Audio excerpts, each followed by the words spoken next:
Before the first thunder ever echoed across the sky, before rain had even learned how to fall, there was silence. Not an empty silence, but a peaceful one, the kind that settles over still water at dawn.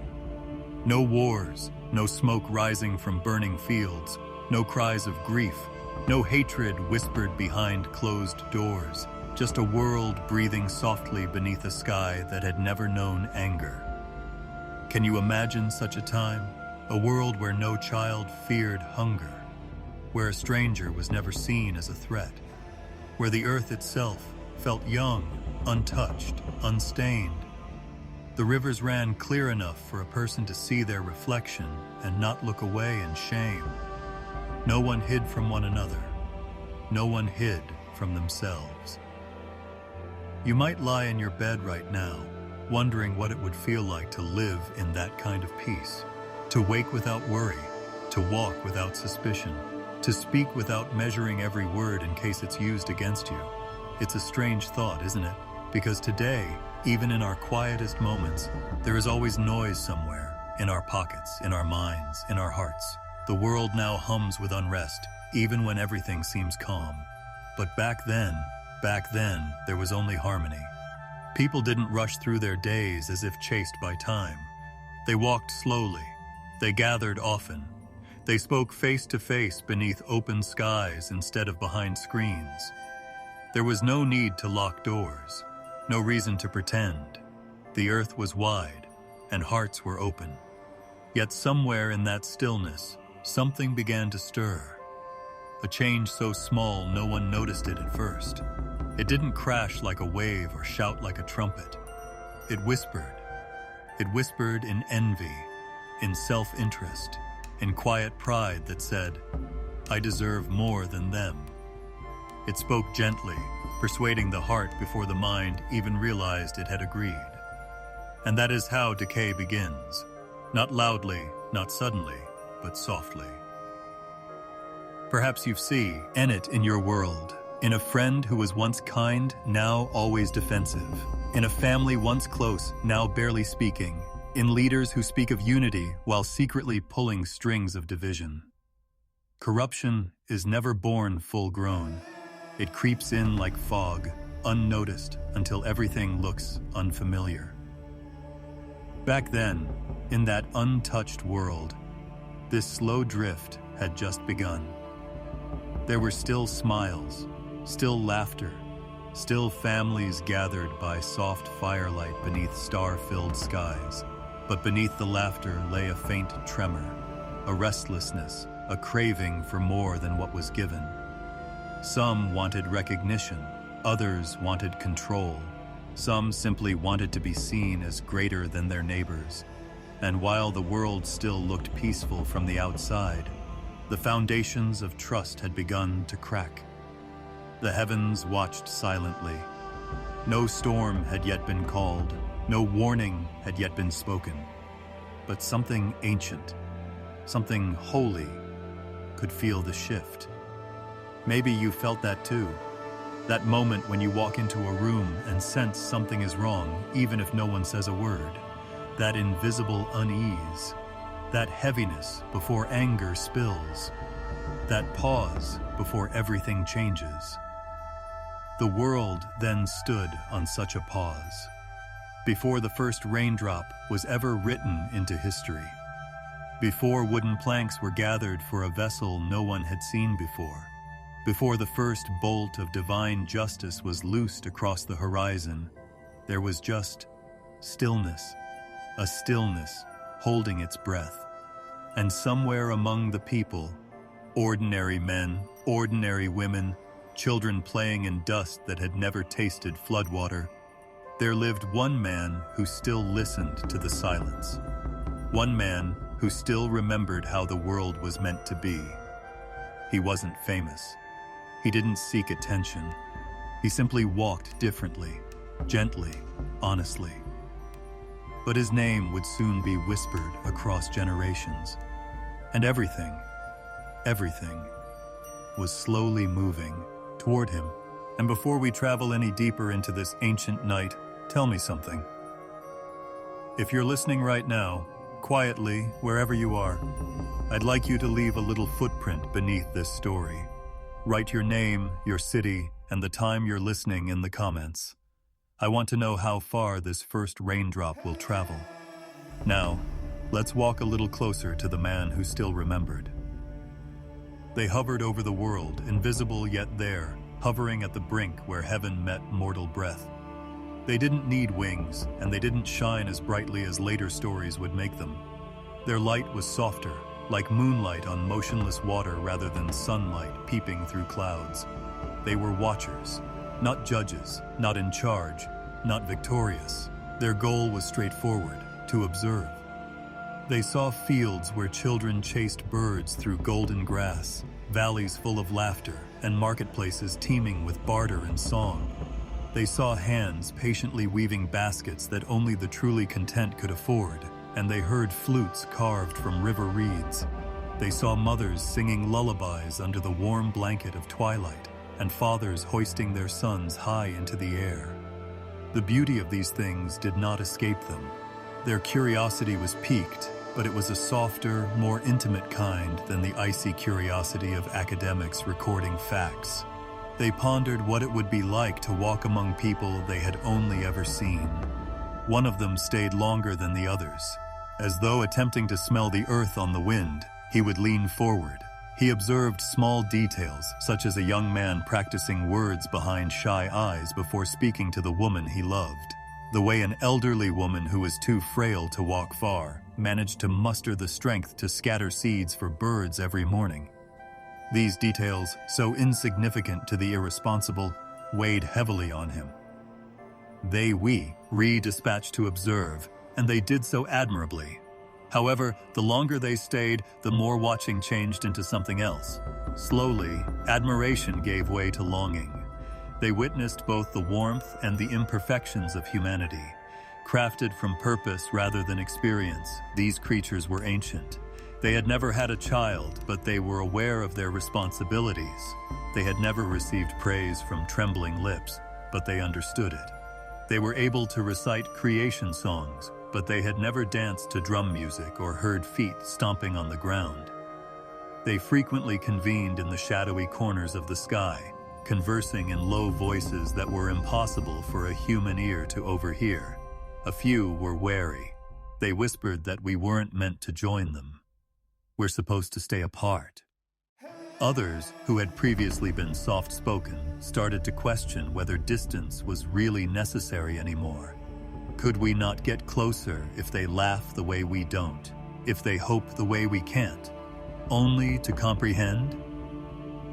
It's likely that you have witnessed similar events in your own world. The instant a rule is broken, not out of disobedience, but out of desire. When someone is standing on the brink of what is permitted, something deep inside them suggests that maybe the line was never really drawn.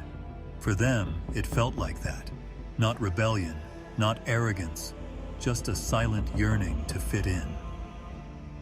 On some nights, the watchers went lower than they had previously, but they were still hidden from view.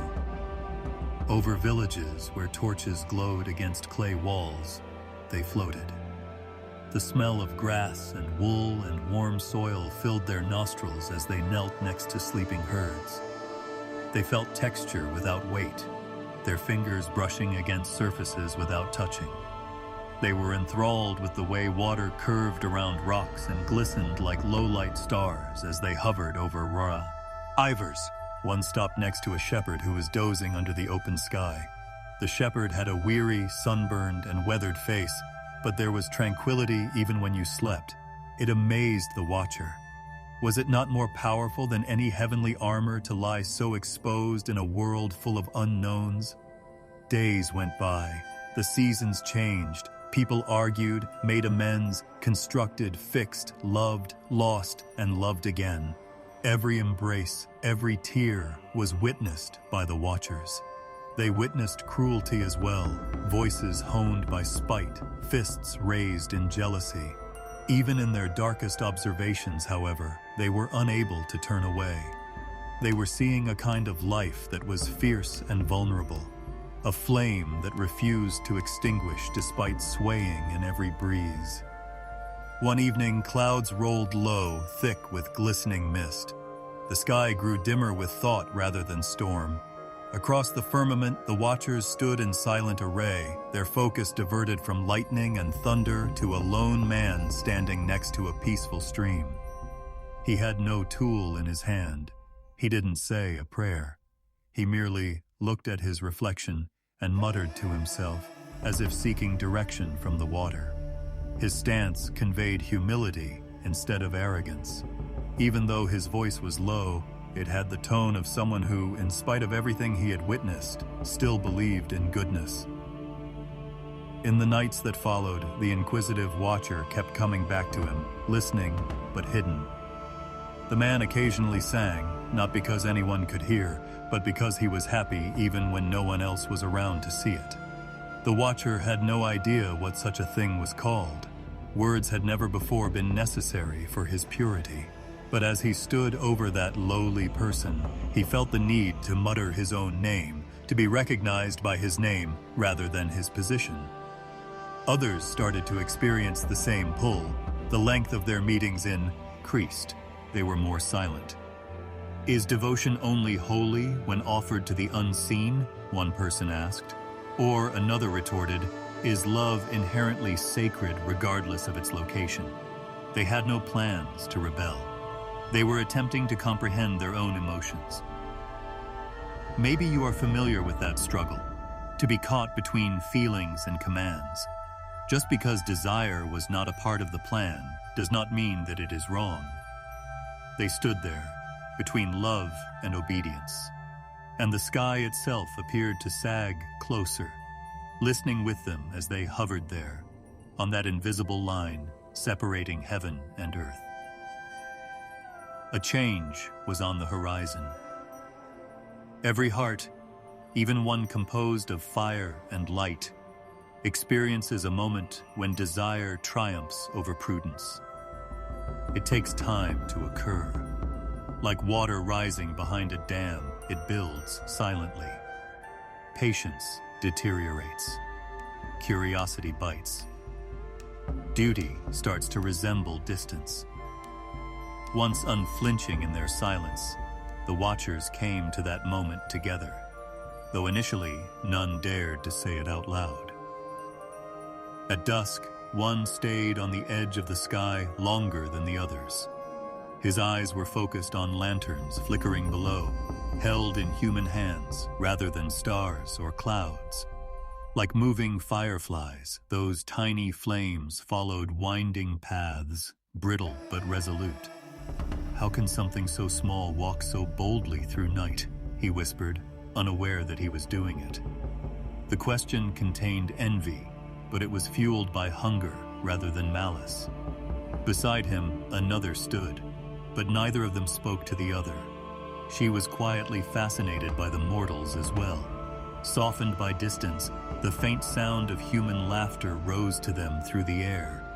In an attempt to feel it rather than just hear it, she closed her eyes. Sensationless sound was starting to feel like torture. They did not make the decision to rebel overnight. One step lower was the first. Just enough to sense the warmth of the earth through the air, neither enough to see nor enough to touch. Then another, and yet another. Their realm and the one below had always been separated by a line, an understanding, not a wall or a chain. A boundary that is written in expectation rather than in stone. They were allowed to watch, not much more. However, command and expectation are not the same thing, and ideas slipped between the cracks in their silence. If we can't join, why watch? If we can't share, why admire? If we are not allowed to experience love, why witness it? The person who had stood next to the praying man by the stream the longest was their leader, or maybe just the first among equals. He had listened to the hushed aspirations of that mortal more than the old songs of the heavens. Even though his name was never uttered in human speech, it shook like a chord between desire and thunder. He wasn't careless. He didn't feel proud. He was just sick of being far away. It wasn't a speech when he eventually addressed his own kind. It was an admission. Where they stand is where I want to be. No response was received right away. As if the words had burned them, some turned away. Others gazed down without blinking. At last, one responded, not apprehensively, but in agreement. I'll follow you if you go. There was still hesitancy. They were all aware of the significance of such a step. Accepting permanence meant stepping over that invisible line. The sky would never feel the same after soil touched their feet.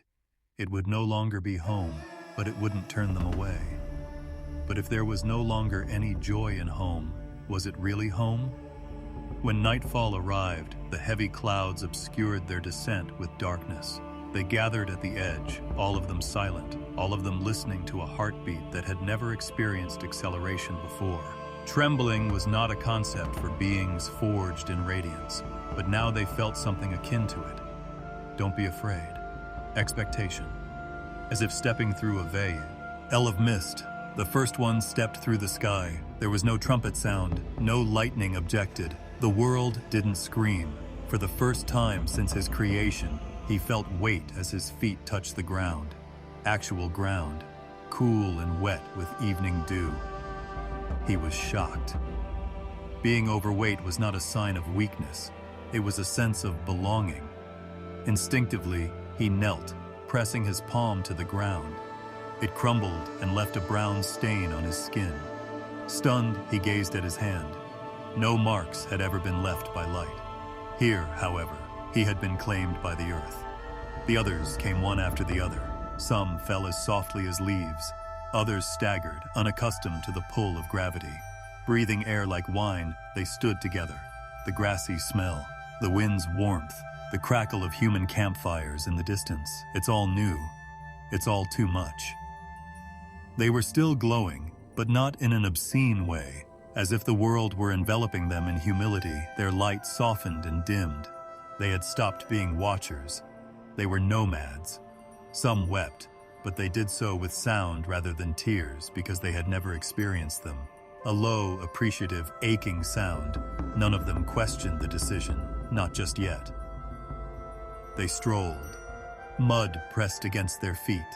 The tall grass was brushed by their robes. Like tiny stars, dew clung to them and wouldn't let go. Every feeling informed them that they had gone beyond the point of no return. But happiness persisted. A silent, frail happiness. The pleasure of intimacy. Desire, however, is never static. Wonder quickly gives way to desire. Cloaked in darkness, they approached human settlements cautiously rather than boldly. They saw fathers sharpening tools by firelight, mothers preparing bread to rise, and daughters tying flowers in their hair before going to bed.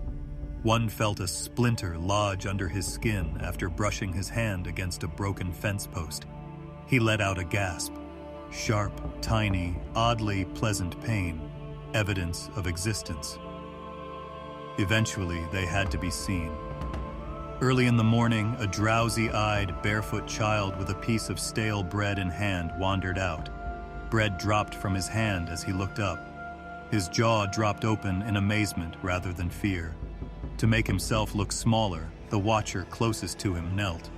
The child came over and pressed his small hand to the one that was still glowing dimly. Warmth and warmth met. Everything changed in that instant. Curiosity turned into affection. Devotion evolved from attachment, and devotion would quickly turn into obsession if it were allowed to continue unchecked. Between them, one mortal child and one creature that had once lived among the stars, there was only silence for the moment. Uncertain whether to marvel or lament, the sky above observed in silence. Something ancient stirred somewhere far beyond the clouds, conscious that a boundary had been crossed and that things would never be the same. Beyond the clouds, they were unaware of the commotion they created. They didn't get out of bed in the morning with the expectation that anyone other than their own family would notice them. Fields and stone paths had hardened their feet so that they touched the ground exactly like their mothers had. They had developed calluses on their hands from rubbing wool against river rock, grinding grain, and cuddling kids during long nights. They lacked jewelry and ostentatious clothing. Ear beauty was lived, not created. They were wives, daughters, sisters, and maidens just living under the open sky. Even on long days, they laughed easily. Under the fig trees, they whispered secrets and assisted each other in lifting water jugs. As they sang songs that had been passed down through the generations, songs about planting, healing, and waiting for rain, they braided each other's hair. Some had freckles all over their cheeks, like pollen floating in the sun. Others had calm, steady eyes as dark as wet soil. Neither of them pictured their faces in the eyes of creatures who had witnessed stars come to life. They didn't walk arrogantly. They didn't dress to make an impression. They wore simple clothing that was dyed with clay and herbs. They repeatedly repaired their sandals. As freely as people might wear gold, they wore laughter. When sorrow struck, they wept freely, not because they were weak, but because they couldn't hide their pain. Their feelings were pure, not in perfection, but in openness. A young woman who was just past childhood would get up early every morning to sweep the courtyard in her family's home. As she worked, she hummed softly to herself because she felt lonely in silence, not for show. No matter how firmly she tied her hair back, a strand always slipped loose from behind her ear. She didn't bother to fix it. Such things meant nothing to her. She was unaware that every time she leaned down to pick up fallen leaves, one of the watchers far above her would pause his descent, drawn not by her appearance, but by her calm. On a hillside, another cared for goats. Like bells, her laughter rang through the pastures. She would speak to the animals as if they were friends instead of animals. She did not chastise them when they strayed too far. Instead, she patiently led them back. She knew that harshness only sowed bitterness, which is why she was gentle, not because she was weak. Once, an invisible watcher hovered over her, observing how she caressed the fur of a wounded goat until its shaking ceased. He experienced a sense of reverence he had never experienced before. They weren't flawless. They got tired, got impatient, and quarreled with their siblings. Some people dreamed of being noticed. Others yearned for nothing but tranquility. But there was sincerity in every imperfection. And to the watchers, that sincerity shone more brilliantly than any fire crown. Silent footsteps behind the moonlight were not suspected by any of the women. Near their woven doorways, none felt the breath of something divine. The softness of their voice or the tilt of their head could change eternity, but they lived their days within mortal bounds. They didn't make an effort to stand out. They were so because they were ordinary. Some were reserved and only spoke when someone spoke to them. But when they did talk, it was in a measured, deliberate manner. When injustice arose, some brave people stood their ground with their arms crossed in defiance. Both their compassion and their tempers erupted rapidly. One moment they would be defending a friend, and the next they would be holding a wailing child. They weren't made of marble. Rather, they were molded by both kindness and hardship. The watchers had witnessed choirs of angels singing in perfect unison. They had seen galaxies unravel like silk threads, stars spun into being. However, none of those scenes captured their interest as much as the way a mother calmed her infant while using her other hand to grind wheat, her love unflinching despite the weariness on her face. The sound of a girl singing to herself while fetching water and gracefully balancing the jar on her head was the only cosmic wonder that moved too their hearts. Unaware that eyes not of this world followed the rise and fall of their breathing, the women lay on reed mats at night. Some huddled under woven blankets, holding childhood mementos. Others were lying there, whispering prayers for their future while they stared at the ceiling. Glory was not what they prayed for. They prayed for protection, friendship, unborn children, and a house that would withstand storms. There was no need for the watchers to exist. Not hungry, no weariness, no desire. But now they saw desire in these mortal women. Not the kind that eats, but the kind that grows, slowly, steadily, like roots looking for water. Their attraction was not lust, it was affection, a wish to be close to something truthful. "They are like embers," one of them murmured to another, "tiny, but bright enough to warm the cosmos." Another person retorted, "Is it not worth every expense if this is what it means to be human?" These words were never heard by the women. They went about their daily lives as usual, kneading dough, collecting water from wells, and laughing at their own stupidity. Unbeknownst to them, however, they had turned into the axis that caused heaven to tilt. Thus, the Watchers approached, not as robbers or conquerors, but as people looking to connect. With hesitation and reverence, they moved through the shadows. Some chose to observe from a distance. Others ventured within sight, hiding their brilliance to make themselves seem like roving strangers. There were no trumpets at the first meeting of heaven and earth. It took place with timid looks by a river, a stranger carrying a heavy basket, and a voice as soft as the wind declaring peace rather than strength. The women had no idea who they were meeting. They were kind as always, freely, without reservation. They might have shuddered if they had known the shift their gentleness would cause. However, consequences are not calculated by innocence. It just exists. And in living, it changed eternity without intending to. For mortals, the night had always been a place of rest, but now it was something else, something subtly sacred, for reasons no one could explain. Large and silver, the moon hung heavy in the sky, illuminating rooftops and riverbanks with a silky glow.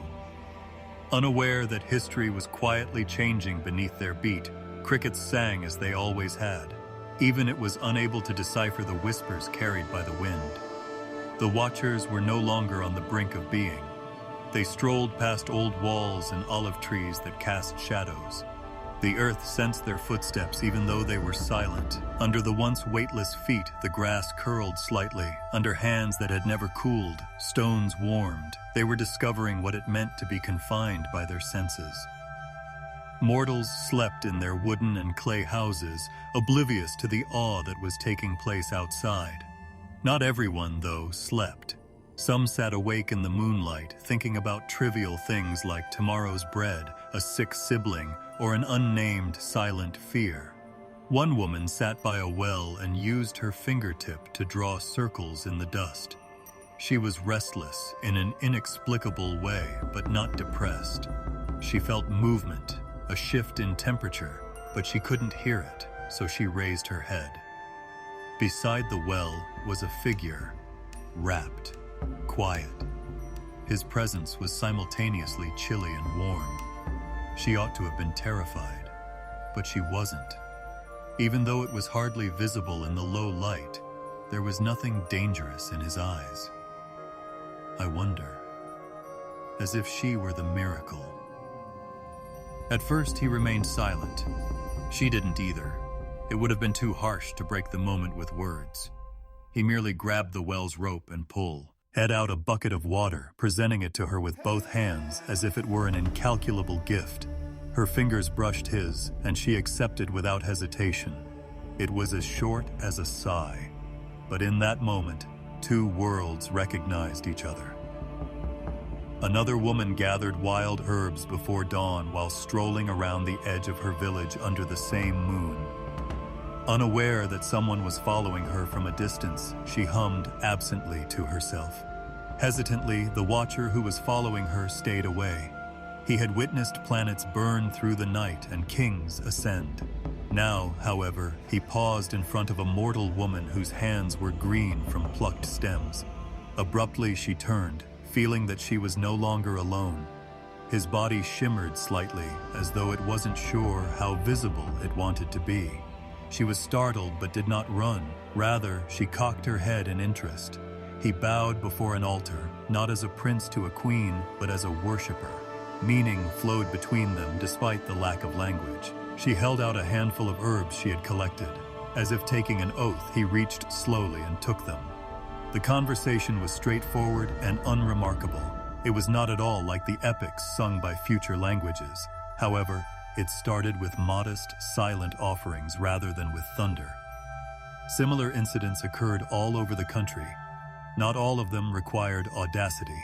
Some were based only on closeness, quiet camaraderie under trees, two people seated apart but bound together by the same silence. The true identity of these visitors was unknown to the daughters of men. They were considered travelers by some. They were perceived by some as timid neighbors. Some questioned whether they were moonlight-induced dreams. Nobody asked for a long time. It was a quiet night. Silently, the heart was full. That was sufficient. Despite their inherent brilliance, the watchers lowered their light to avoid blinding what they valued. They acquired restraint gradually and naturally, much like mortals learned to breathe. They remained close, saying little but giving their presence as if it were the most valuable thing. It was for them. Not all unions were quick. Some were created over many nights, a shared silence that grew deeper until it seemed like memory, a meeting that was repeated under familiar trees, a glance that was carried forward. The line between the divine and the human did not break violently. Like water smoothing stone, it eroded slowly. The weight of their decision caused some watchers to struggle. Sometimes they gazed up toward the sky that had been their home and felt the coldness of its distance. But when they looked back at the people they had decided to walk with, uncertainty gave way to warmth. They were unable to go back. They didn't want to, not because they were prohibited. No vows were uttered out loud. No official unions were announced. Only once did two beings, one of light and one of earth, stand close enough to each other for their breaths to mix, and both felt the universe stop to observe. They had no idea what would happen. Consequences were not taken into account. They weren't destiny scholars. They weren't morality-weighing philosophers. They were just hearts responding to a call. There would have been no scandal if anyone had happened to walk by during those hours. They would have witnessed affection. A woman with her head on a shoulder that appeared to have been chiseled out of the darkness. Kneeling to remove dust from mortal feet is a man of celestial origin. They would have witnessed a strange, inexplicable calm. However, peace established on illegal territory is never unaffected. For the time being, the moon silently observed, providing its light to unions that were concealed from the sun. The faint approval of the stars flickered. Softly, the wind coiled around intertwined fingers. With the exception of one realm, all of creation rested, in acceptance. Something vast, roiling with uneasiness higher above, beyond sight or sound. Once thought to be unbreakable, a boundary had been crossed. However, it had not been violently destroyed. Devotees had walked through it. For as long as it could, the secret was kept in the night. However, secrets that are born below the stars are never meant to remain hidden forever. Unlike other children, they were not born. Neither the songs woven by grandmothers by a fire, nor the chants of midwives welcomed them. They were not greeted with lullabies. No festivals commemorated their births. They entered the world slowly and silently, as though they weren't sure if it would accept them. Their initial screams were more than just noises. They were echoes that shook through rock and dirt and shook beneath people's feet. Mothers held them close, expecting them to be soft and frail, but instead they felt strong beneath the newborn skin, as though their bones were made from mountain roots. Initially, nobody dared to mention it. They were whispered by the women who had given birth to them, who kept to the shadows and wrapped their babies in cloth. They reminded themselves that every child starts out small and that every odd feature gets softer with time. However, these kids didn't become any less normal. They grew. They walked before others could crawl. They roared before anyone else could say anything. As if recalling a world before birth, their eyes shone with ancient wisdom rather than innocence. The walls shook with their laughter. They made fissures in the earth with their tears. The villagers stared at them in wonder, not knowing whether to bow or run. They were referred to as miracles by some. Others are omens. The luminous watchers who had once walked as shadows, their fathers, were now exposed and no longer concealed who they were. Even though they were taller than men, they appeared diminutive in comparison to the sons they had produced. These offspring of clay and thunder, of breath and lightning, did not conform to human standards. They were too powerful for cradles, too big for lullabies. The stories expanded along with them.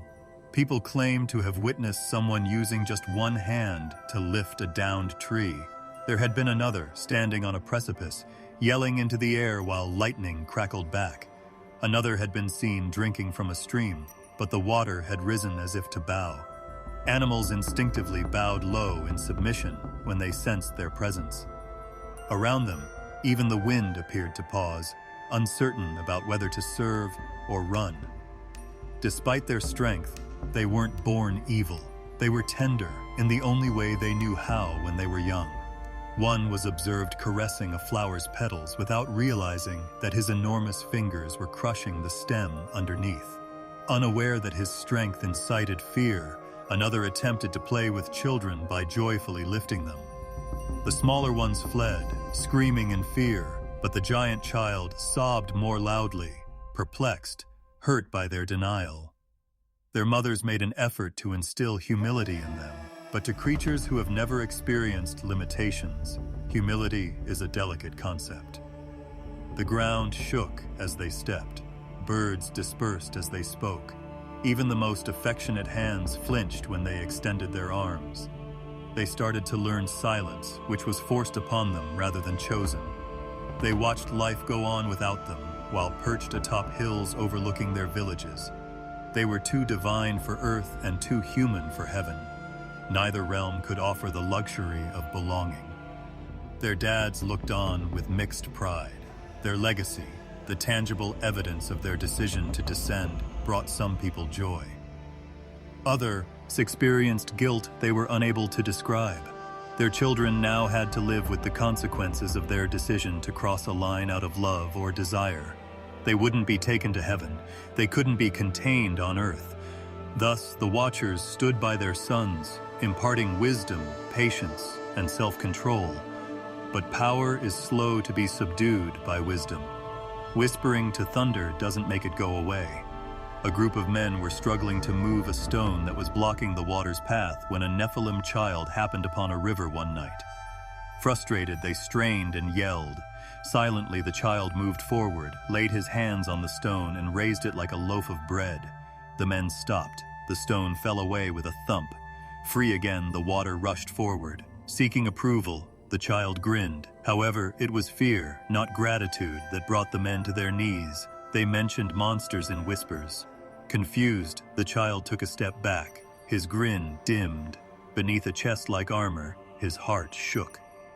The division spread quickly. Some started erecting shrines in the locations where they had walked in order to worship the Nephilim. Others honed their spears, murmuring that such power could not be permitted to develop unbridled. These murmurs were heard by the Nephilim themselves. They sensed the looks that were delivered with criticism rather than admiration. They felt a slow bitterness rising inside of them. Sorrow turned to strength rather than hatred. The sons of soil and sky, they came together in secret valleys beneath soaring cliffs. There, they communicated with each other through roars, gestures, and mutual sorrow rather than words. They had no idea why they were there. They were unsure if they were intended to be wonders or weapons. Destiny was asserted by some. Others asserted a curse. Above them, lightning flickered as if listening, unsure. Over time, they grew larger than men. They cast shadows across fields as they loomed over trees. Stone could be crushed by their hands. Where they walked, their feet created craters. Their presence rocked the world. They still yearned for understanding, not dominion. They were feared by mortals. Angels wept for them. Heaven said nothing. They started to outrun the wind as they ran across the plains. As if they were puddles, they leaped across rivers. Demanding answers that never materialized, they roared at the stars. Some began engraving their grief on the sides of mountains, creating inscriptions too large for the naked eye to read. Others sat next to waterfalls, gazing into the torrent as if to consult the water for advice. Mothers grew old observing sons who never seemed to grow weary. Under skies that grew heavy with consequence, fathers stood. They were aware that if such power were unchecked, it might eventually destroy the entire world. Wonder was what they had hoped for. Storms had been born by them. However, even storms start out as raindrops. For the time being, the Nephilim were on the brink of their destiny, too young to be merciful, but too young to be restrained. Thunder pounded in their hearts. Like molten gold, their blood flowed. The world remembered them because of their footsteps. However, the world was not yet prepared to embrace them. Furthermore, heaven was not yet prepared to pardon them. They did not use bloody fists to take over the world. Proclamations and blaring horns to proclaim their reign were absent. Rather, like dust after a long wind, their dominance settled quietly. Not because armies were crushed underfoot, but because resistance was simply not an option. Villages dared not stand up to them. How could a mountain and a man argue? How could thunder be wounded by a sword? There was no need for the Nephilim to threaten. The world around them was distorted simply by their presence. With the silence of giants who didn't ask to be feared, they roamed the land. The crops bowed under their feet as they passed through fields. The trees parted as if they recognized old relatives when they got close to forests. Their rumbling, low breaths echoed off the mountains. In order to avoid their resting places, rivers changed their course. In its age-old wisdom, nature recognized them as rulers, even before humans dared to express it. But they weren't gold-throned kings. Their palaces were cloud-wrapped cliffs. Time and grief had carved their halls into ravines. They were curled up next to waterfalls that drowned their loneliness in ceaseless noise, and they slept in caverns where no human voice could reach. Some began to spend hours standing motionless atop high plateaus, silently guarding the world below like sentinels, or perhaps forgotten sentinels, not sure who they were supposed to protect. People were always whispering about them. Stories are passed down through flickering firelight as warnings rather than as history.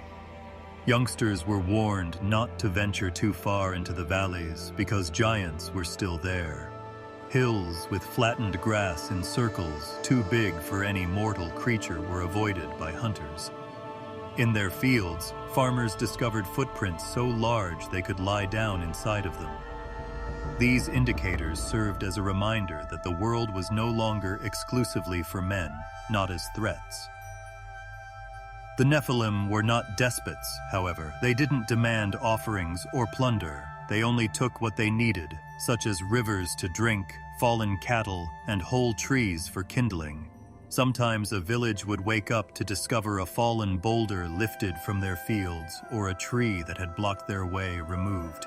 Nobody would be able to identify the perpetrator. Nobody ventured to inquire. Fear and grur. Attitude coexisted in silence like two siblings. The Nephilim made an effort at kindness at times, but kindness from such creatures could not help but seem frightening. According to one legend, a giant hurried to assist after spotting a burning house. Using both hands, he gathered water from the river and threw it at the fire, wave after wave. The house was destroyed by the flood's force, but the fire extinguished instantly. Clinging to rubble, the family inside survived while the giant squatted in front of them, his eyes sad. Maybe to help them stand, he reached out, but they screamed and ran away. With his hands clasped as if in prayer for forgiveness, the giant sat next to the ruins until dawn. Some Nephilim eventually became resentful. The world in which they had been born was unsuited to them and shuddered under their every move. They thought it was hatred when they saw the fear in mortal eyes. Some started acting like the destructionists, raiders, and living disasters that the world already thought they were. They killed in agony rather than for fun. Instead of conquering, they destroyed villages with the cry, "If I cannot belong, then let no one feel safe." Others continued to be gentle, but as they grew older, their gentleness evolved. They didn't say as much. Only when calamity threatened did they step in. They traveled great distances in search of solitude away from the smell of people. Their once inquisitive, youthfully amazed eyes grew dimmer under thick lids. Long before death ever touched them, they turned into ghosts. But they evoked wonder, even in their grief. A Nephilim was described by travelers as standing motionless in the rain for days with his head cocked to the sky, allowing the storm to wash over him, as if in the hopes that the water would purify more than just his skin. According to fishermen, they saw one kneeling at the sea's edge, holding a cup of salt water in his hand as if he were to sting creation's memory. Stories of giants lying on their backs in wide open spaces, gazing at the stars as though they were waiting for a response, were told by shepherds. The world was split between those who fled in fear and those who knelt in awe. Torches were lit to chase them away, but temples were constructed in their honor. Priests referred to them as demigods. Some referred to them as abominations. Everyone talked about them, but no two tongues agreed. They served as the unifying element in all stories, prayers, and cautions. The fathers who had once descended in defiance, known as the Watchers, watched their sons from a distance while grappling with guilt that went beyond all depths. They were unable to fully live among humans or return to heaven. So, shrouded in morning mist, they stood on far-off cliffs, hovering at the periphery of vision. Some went up to their sons and spoke to them about self-control, wisdom, and purpose. Others just stood silently next to them, understanding that words couldn't repair the damage. On rare evenings, villages would awaken to sounds in the distance, large voices raised in mournful unison. Then, far from mortal lands, the Nephilim gathered, their roars resonating through valleys like hymns of old. They were songs of loss rather than triumph. Songs for the place they never had. Songs for the mothers who grew old while they stayed the same. Songs for fathers whose wings were no longer able to carry them.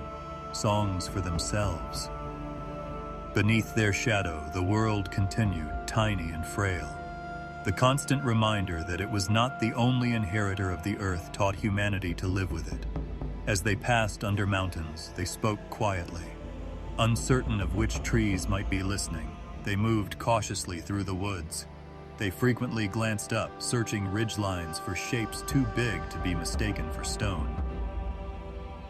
Silently, the sky observed. Heaven, still far away, did not respond.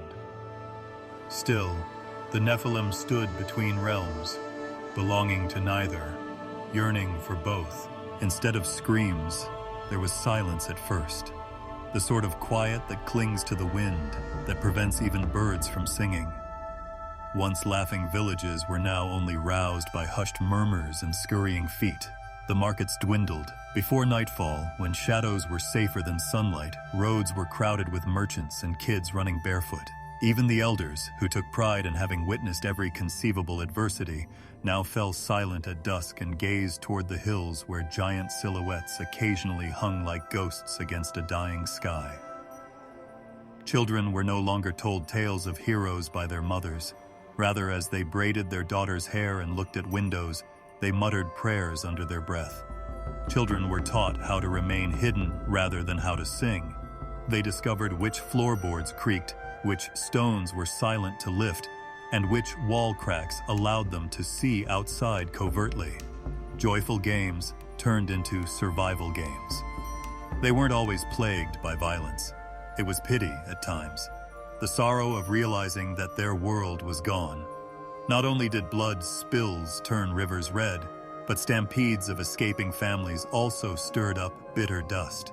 Clinging to their children, they whispered promises they couldn't keep as they crossed waist-deep waters. Some rode with trembling arms against currents that once brought life but now tasted of salt and sorrow, while others carried the elderly and weak on makeshift rafts. Crops were half-harvested, fields were deserted. Untethered livestock roamed aimlessly, bleating into the silence as if summoning masters who dared not come back. From faraway houses where fires had been left burning, forgotten out of fear, smoke rose in thin trails. A dog was barking nonstop next to a door that would never open again. On some days, the Nephilim did not harm anyone. Nevertheless, the pain that set into human bones persisted. Even if there was no subsequent devastation, the sheer existence of creatures so large and silent weighed down their chests like an unnameable burden. They couldn't yell at them. They were unable to make a plea. All they could do was retreat inside their walls and listen to the ground shiver beneath thunderous, slow steps. A few families decided to remain, not because they were brave, but rather because they refused to leave graves that contained generations' worth of memories. One such mother stood in her doorway when a Nephilim came to her house, her back hunched with age, but her determination unwavering. She didn't conceal anything. She didn't cry. She just stepped into the dust and raised her gaze. The giant stopped and looked down at her wearily. He might have stepped on her. Like a twig in the path, he might have knocked her off balance. Rather, he turned and left her house unaltered. However, she cried that night, not out of relief, but because she could not bear the thought that she was even less than fear after receiving mercy from such a strong creature. Kids stopped asking when things would get back to normal. Instead, they questioned why the sky permitted such sadness. If the giants could hear their prayers, they inquired, they questioned whether the earth would ever cease to tremble. Because they were afraid the ceiling might collapse, some people wouldn't sleep anywhere other than under beds or wrapped under tables. Others gripped their father's arms so firmly that even when they were at rest, their fingers shook. Everything was recalled by the rivers. They carried lullabies sung over trembling babies, ashes from burned homes, and whispers of escaping footsteps. According to some, the waters themselves started to cry, becoming thicker and slower as if they were grieving with humanity. When fishermen dipped their nets into the rents, they pulled up wood splinters and pieces of cloth rather than fish. As if hoping the river itself would provide an answer, they cast again, this time in resignation rather than for food. In the midst of despair, there were oddly tender moments. Women congregated at riverbanks at first light, soaking fabrics in silence, cleaning not to clean but to cope, and washing not clothes but memories. As their thoughts wandered to times when the river sang rather than moaned under invisible burdens, their hands made rhythmic movements. Some people broke their voices like reeds in the wind as they sang old hymns softly rather than loudly. They kept going even though they were crying into the water because stopping would mean hearing the silence once more. Once proud hunters, men no longer carried spears because they knew no spear could pierce the things that now walked their lands. Not because they lacked courage. Rather, they constructed, fixed, carried, anything that kept their hands busy and prevented their minds from collapsing under the weight of powerlessness. At night, they sat by small fires and gazed at the flames as if they were looking for the courage that was concealed in the embers. Grief, however, was not always silent. It occasionally exploded. A father was crushed beneath a fallen tree that a passing giant had left behind, and he collapsed to his knees in the rubble, screaming until his voice broke. He swore at the sky. The earth was cursed by him. His strength was too small, and he cursed it. As if to take in some of his grief, his wife buried her face in his back and held him from behind. They remained there, unblinking and unconcerned, until the sun sank below the horizon and the stars came out one by one. The world continued to turn. The wind was still blowing. The Nephilim continued to walk, and humanity clung to what little peace there was. Soft moments when hands found hands in the dark, when bread rose in the oven, even for just one meal, and when a child finally fell asleep. Maybe they lacked courage. They weren't fighters. However, I persevered. They persevered even when the soil drank their tears and the rivers bled. The cries of humanity eventually ceased to sound like noise, and instead took on a raw, sacred quality. The heavens had been silently watching for so long. The vast, far-off sky had remained unchanged, providing neither a roaring reply nor a consoling murmur. People raised their voices in prayer because silence was heavier when it remained unbroken, not because they thought an answer would arrive. But gradually, those prayers evolved. They were now spoken with a weary reverence, as if they were sacrifices made on an altar of exhaustion, rather than in desperate desperation. Entire villages came together under the sky to give their suffering to something bigger, rather than to call for help. Elderly men sat on stones with their heads bent, too weak to kneel. Young ladies held babies aloft, as though they were offering them to celestial bodies, hoping that an invisible observer would sympathize. Once more terrified of giants than of darkness, children now closed their eyes and muttered the names of a god they had never seen, but fervently hoped they could still hear. Those voices started to be carried by the wind in a different way. Instead of dispersing them over desolate plains, it raised them like incense smoke and gently spiraled them in the direction of invisible worlds. Some claimed that day the clouds listened. Others claimed that even the sun dimmed a little, as though it were paused to improve hearing. Faith was no longer loud. Instead, it throbbed like a heartbeat, steady, silent, and unavoidable. On a hilltop at dusk, a widow stood by herself, holding a garment that her late husband had left behind. She didn't shake her fists or scream. There was no lightning. She just stood with shaky shoulders and muttered, "If you still remember us, show it. No unexpected miracle. Just a gentle breeze that coiled itself around her like an invisible hug. It was enough to bring her to her knees, this time in reverent awe rather than grief. There had always been the sky. However, for the first time in many tired years, people felt that it was actually listening, not just watching.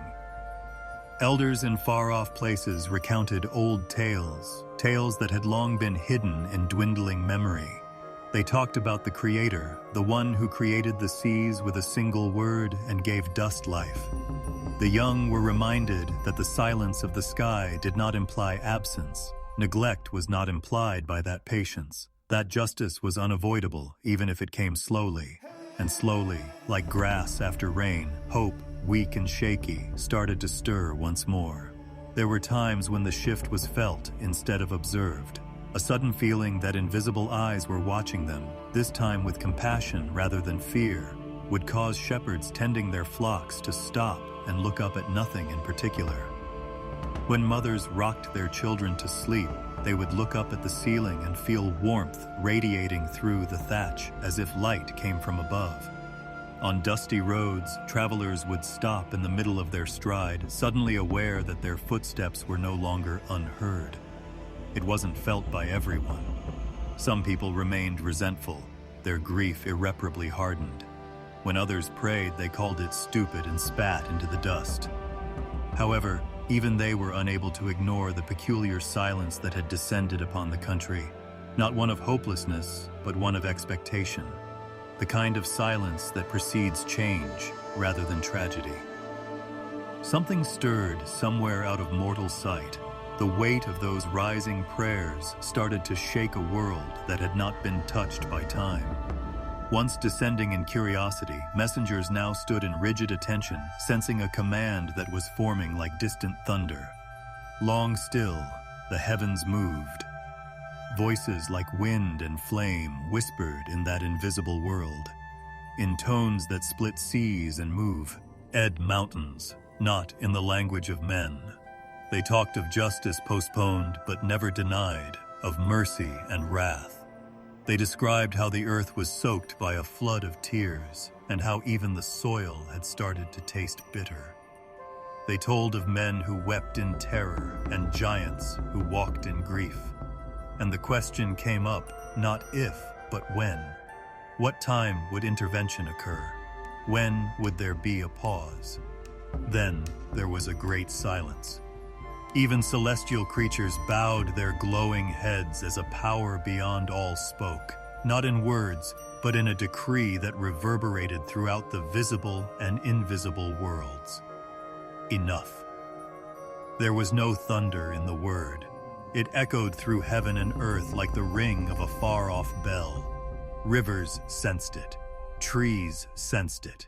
It was carried by the wind to fields where kids slept curled up next to their moms. The Nephilim even heard it, pausing in the middle of their stride, their enormous bodies quivering for no apparent reason. There was an impending event, not with thunder or noise, not with a sword or fire, but with a burden that no creature, whether divine or mortal, could overlook. The ground itself appeared to breathe. Once vanishing into the far sky, prayers have now found a home on attentive ears. The long, silent sky was now prepared to respond. Its gates were not guarded by thunder. There was no roaring fire under its floors. There was neither mayhem nor spectacle around the highest's seat. Rather, it lay in a vastness so motionless that even eternity appeared to pause inside its walls. No trumpet blasts vibrated through the heavens. No armies of light clashed. The throne above all storms was a haven of quiet rather than a stronghold of clamor. It wasn't set on jewels or carved out of gold. Its brightness came from a glow that had no source and no shadow, not from material splendor, soft and unflinching, like dawn that never fully bloomed. It invited awe rather than demanding it, as if their souls knew it long before their eyes did. Those who saw it fell in reverence rather than fear. It was surrounded by radiant beings that stood motionless rather than in ranks, their bodies standing like pillars of light and breath. They didn't flinch. They remained silent. Even their enormous glittering wings are folded in perfect rest, as if it would be disrespectful to disturb the air. They were silent witnesses to the one occupying that eternal throne, not soldiers. There was a silence in the air itself, like the silence of a temple at sunrise. If sound existed there, it was in feeling rather than in words or music, a warmth that encircled the spirit like wool on a wintry morning. Nothing was hurried. There was nothing late.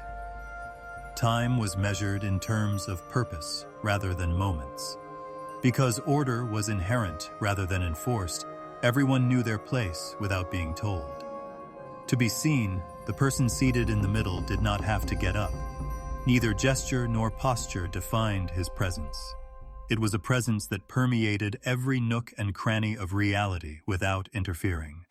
Despite having witnessed rebellion creep through creation, he had no anger in his eyes. He had heard all the cries of the broken earth, but there was no grief. Instead, there was a knowing, a depth that could plan justice without abandoning mercy, could harbor wrath without losing tenderness. Storms were calmed rather than hurled from this throne. Instead of scattering from his hands, lightning bowed in submission. At a whisper, the winds ceased to rage in his name. He did not speak in thunder. Rather, thunder merely echoed his words, creatio, and simply aligned when he willed it, so it wasn't in force. Requests did not have to be yelled before him. They came as breaths, as tears, as whispers.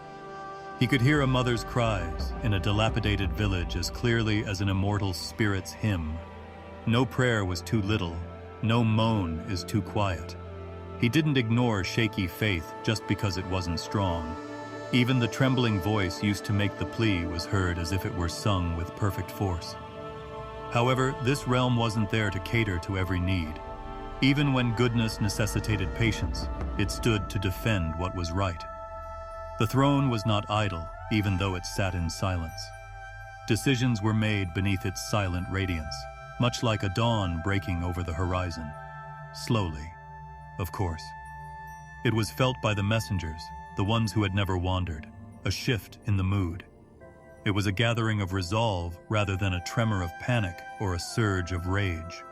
Their eyes, which were as bright as molten glass, became more focused, but they did not move or stir. They felt a decree forming, not hurriedly, but with confidence. Long enough had the world below screamed. Too many prayers had been carried by its rivers. Too many tears had been tasted in its soil. Too much grief had been reflected in its skies. Though immense, divine patience was finite. The watching time had come to an end. Nevertheless, the one on the throne did not display any signs of rage. Justice would arrive, but not in the form of anarchy, not just for the sake of getting even. It would follow drought like rain.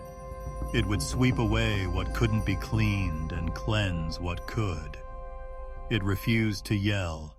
It wouldn't boast. It would just be. Angels bowed their heads somewhere beyond those silent corridors, not out of fear, but in preparation. They trusted the hand that wrote the judgment, not because they enjoyed it. They were aware that anger from this throw, nay, would never be uncontrollable. It would never be careless. It would be as accurate as a surgeon's blade, which makes incisions to promote healing. Thus, the silent but unchangeable order was established. No messenger required explanation. No servant required reiteration. Since the will of the one on that throne moved not by words, but by certainty, each heart knew its role without being told. Change didn't start with a storm. There was silence, a silence more profound than any previous silence. The world would change from that silence. They did not kneel like subordinate servants waiting for orders, nor did they stand like statues next to the throne. They were different from everyone else, not by strength alone, but by the weight of what they silently carried, just existing in the silence of that hallowed space. Kingdoms shook when they moved, even though they were not rulers. Justice was stirred in their presence, even though they were not judges. They were the very definition of balance. Michael was the one closest to judgment. He only possessed the strength to use it without conceit, not because he desired it. Flames trailed behind him, but his form was not composed of fire. His large, steady wings glistened with determination rather than conceit.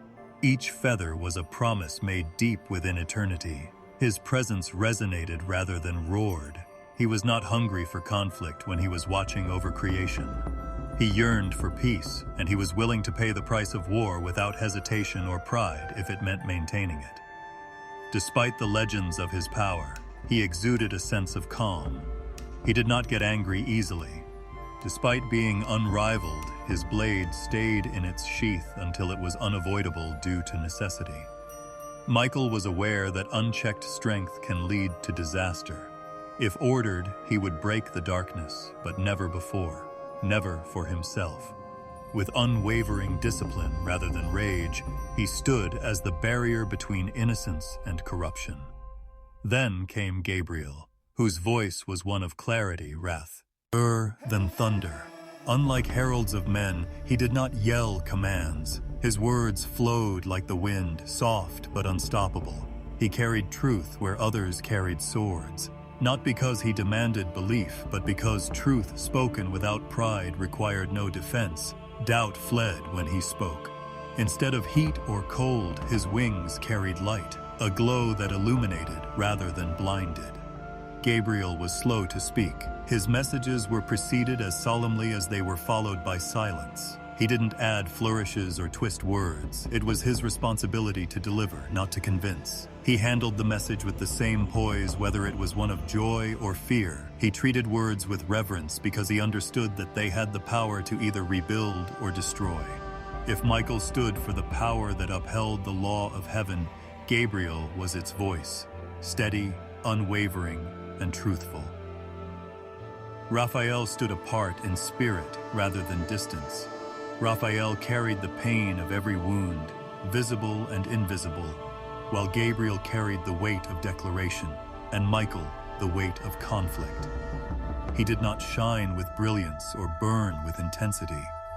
His light was fainter, like a sick-room lamp, constant, silent, and warm. He was not a haughty man. Because he had more experience with the broken than any other heavenly being, he walked gently. Even though his hands were scarred from the suffering of innumerable souls, they did not shake. Even though his heart had been more troubled than entire nations combined, he did not cry publicly. His spirit was always inclined toward restoration rather than destruction, but he did not doubt the need for wrath or the goal of justice. Raphael was the hand extended after the storm had passed, if Gabriel was the voice and Michael the shield. Although they played different roles, they were not competitors. Each of them contained a piece of the nature of heaven, and they were in harmony.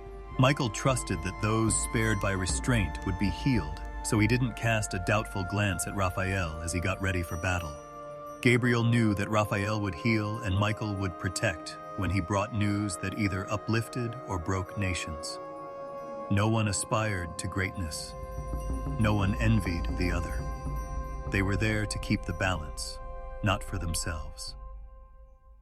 They had seen the Nephilim roam the planet. At the edge of their fallen paths, they had spotted the Watchers. They did not, however, act hastily. It was not neglect to be patient. Blindness was not mercy. From the world below, they sensed the cries rising, not as sounds, but as vibrations in their very being. Michael did not draw his invisible sword, but his grip tightened around it. Gabriel's voice stayed sealed, but his wings trembled slightly. Raphael looked down as if he could hear the pulse of 1,000 dying places. They took their time. There was no argument between them. They waited for the most important one to say something. They didn't exchange long speeches. There were no counsels, no arguments about strategy. They knew their roles without any training. They would not conflict or overlap when the time came for command. Michael would strike, Gabriel would declare, and Raphael would restore, all of them moving like fragments of a single breath. However, a solemn gravity settled beneath their poise. They understood that intervention meant breaking once holy bonds in addition to destroying corrupted things. They had felt the reverberation of the Watchers' wings, shedding light for flesh, and they had seen them descend in defiance. They had witnessed the birth of the Nephilim out of misplaced desire rather than malicious intent. Even though justice must be served, the idea did not make them happy. Michael recalled the time when the Watchers were still standing next to him, luminous, devoted, and united in their hymn singing. Before curiosity became rebellion, he recalled their laughter. He no longer detested them. Even as he readied himself to oppose what they had produced, he grieved for them. Gabriel recalled carrying them with him when he delivered messages to beings. Their fall did not anger him. Every word he would soon utter, words that would determine their fate, weighed heavily on him. Raphael recalled touching the wounds of those injured by the reckless strength of the Nephilim. He also recalled the sadness in the giants' eyes as they tried to figure out why everyone was afraid of them. He was aware that eventually the world would be healed, but healing frequently followed breaking. Thus, they stood silently, determined but not at rest. 3 figures, each representing a distinct reflection of the throne they were seated on. Power without brutality, truth without arrogance, kindness without frailty. And when the silence was finally broken, they would move, not as conquerors, but as balance keepers. Unlike the others, he did not descend silently. His arrival was sharp, ringing, and unnerving, like the first clang of iron, while others arrived slowly, watching and whispering in the dark.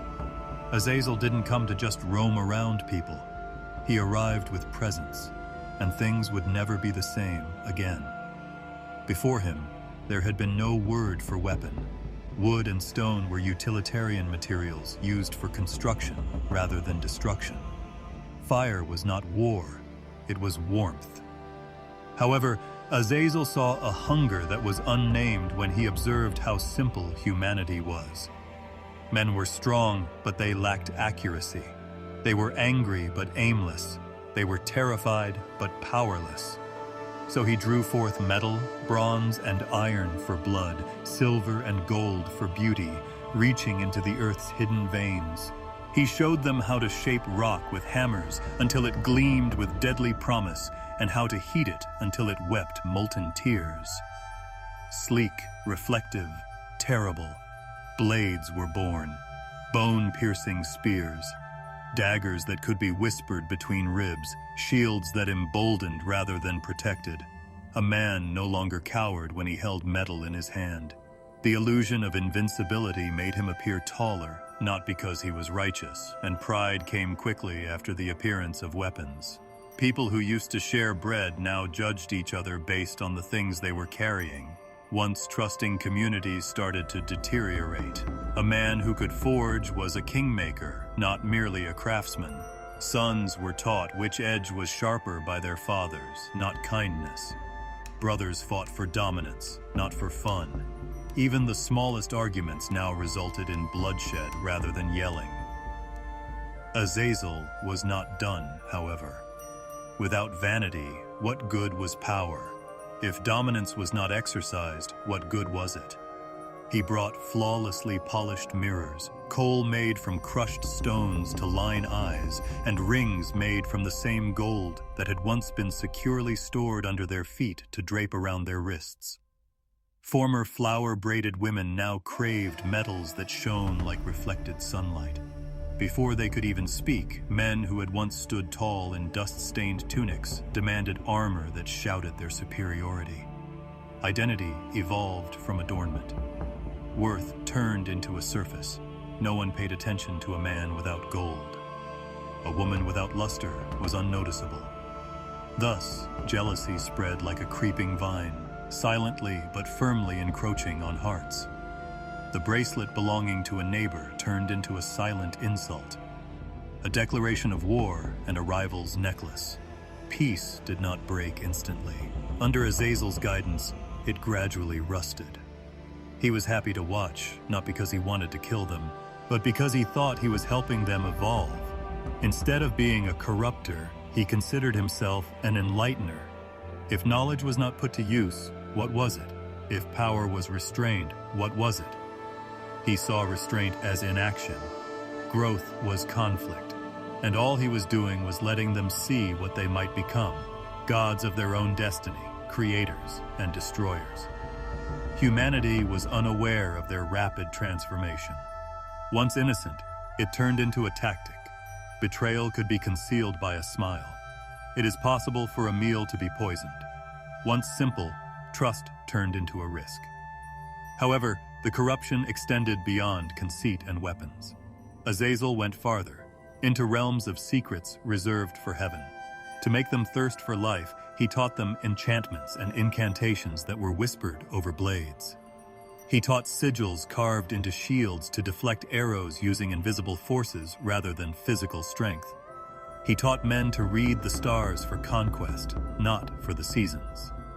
Once a man of the night sky's adoration, he now tried to bend it. And with knowledge came unanticipated consequences.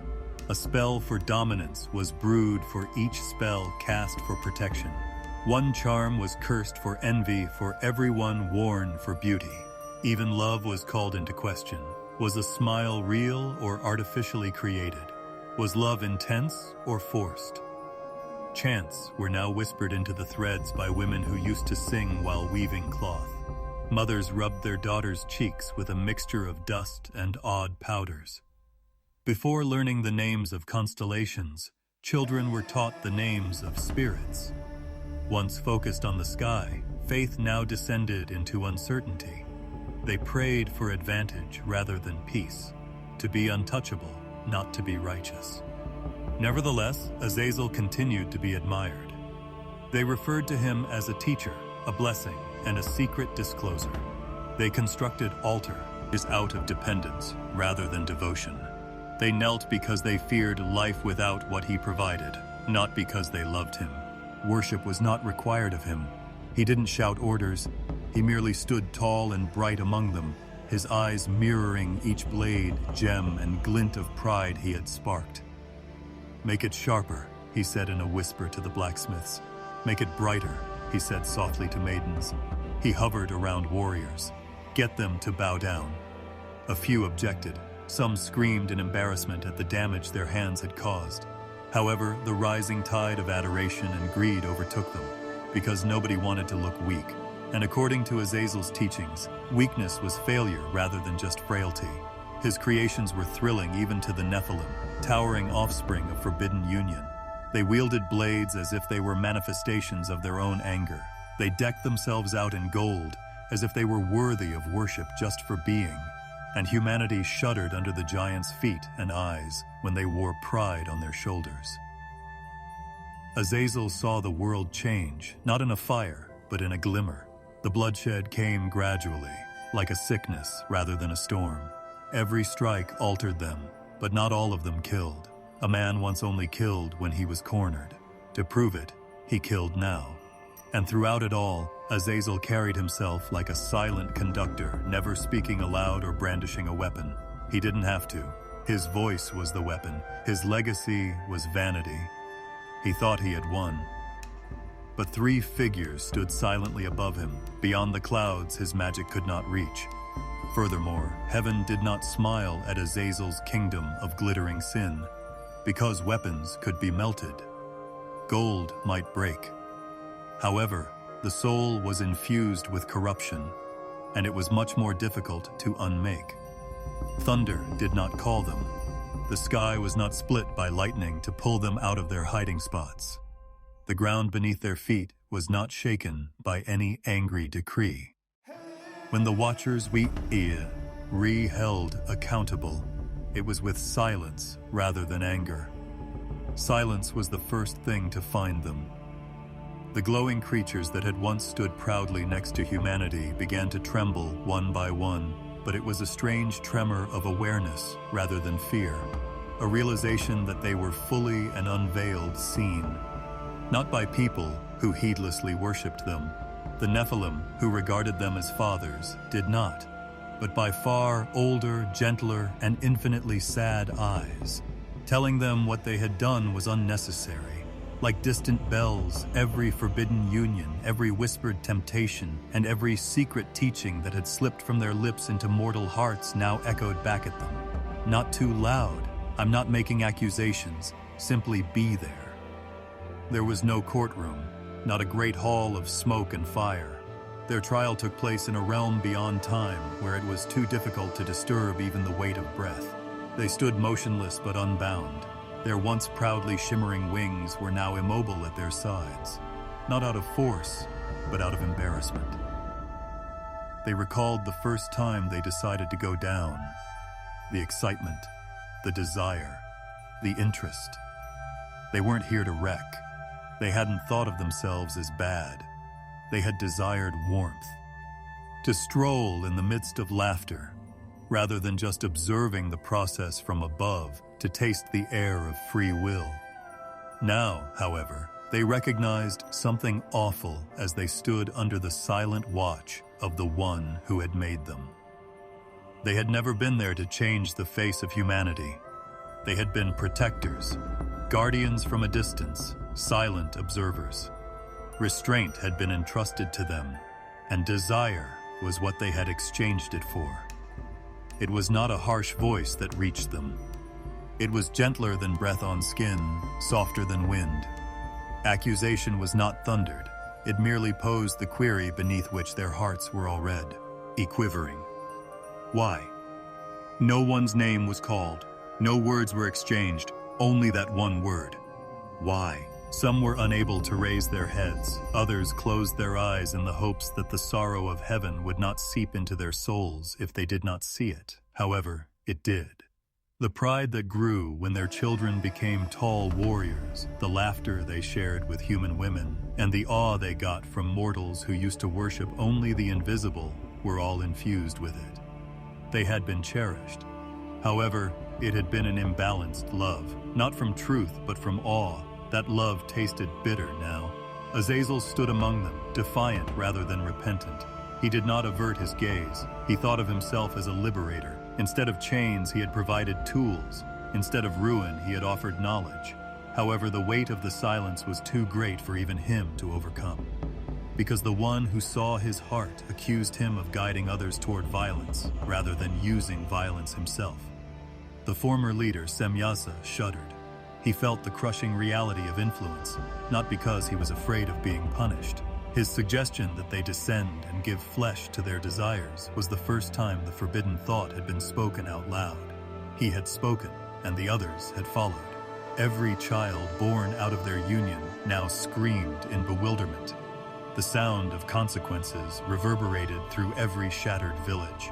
There was no argument. There was no defense. There was no disagreement expressed. Because disappointment cannot be argued against. Because disappointment stems from a broken trust, not from the law. A few of the watchers shed tears, but they weren't the same as human tears.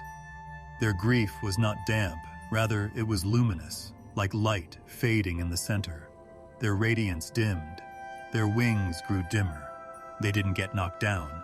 They were just not what they had been. The memory of touch now weighed heavily on their once pure radiance. The invisible scars of decisions they were unable to reverse were visible on their hands. They were ensnared in chains of remembrance rather than iron ones. They were compelled to remember what their desires had led to, but to know it forever. Some attempted to speak, begging rather than defending, for a chance to go back and repair what was damaged, not for pity. However, as the silence grew more intense, even they realized that the people who had caused the wound could not be the ones to heal it. Even sound had meaning in that silence. Each heartbeat served as evidence. Every memory served as a witness. When the sentence did come, it was in the form of distance rather than words. Heaven withdrew, not in rage, but in sorrow. What had once filled them from the inside grew colder, muted, but not extinguished. They had ceased to be luminous creatures of unadulterated obedience. Now they were creatures familiar with temptation. Failure was unknown, who had experienced the most unadulterated form of longing and would never be innocent again. Some were imprisoned beneath the mountains, their souls sealed in sun-protected caverns, to be kept apart, preserved, so that their voices would no longer be heard by humanity, rather than tormented.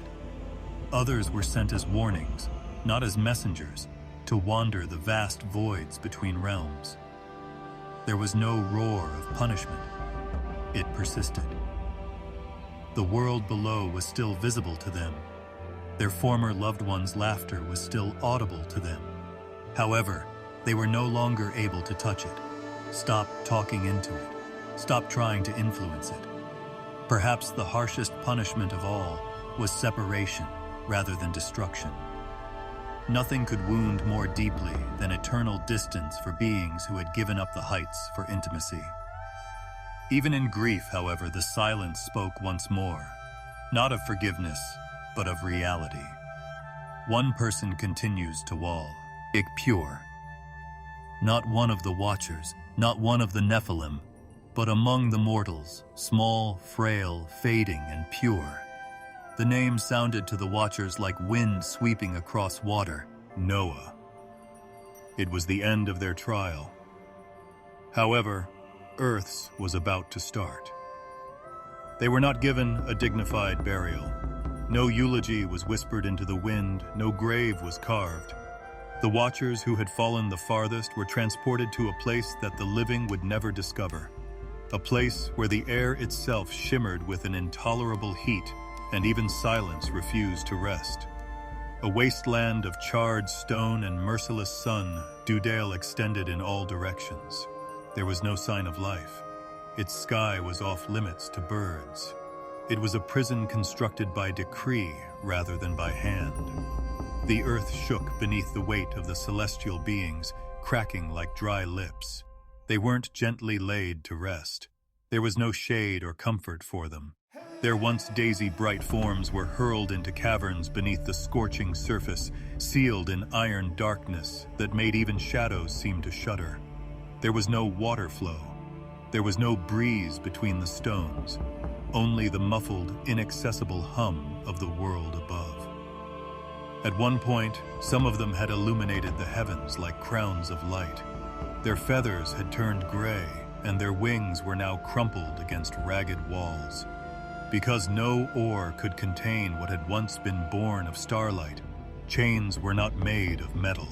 Rather, They were constrained by something much more substantial, judgment woven into the very fabric of existence. The surrounding air grew heavier, pressing like imperceptible stone against their very being. They were unable to get up. They couldn't disappear. All they could do was stay. In Dudale, time did not flow as it did on Earth. Neither sunrise nor sunset was present. The stone was baked until it glowed like embers by the constant pulse of heat coming from above.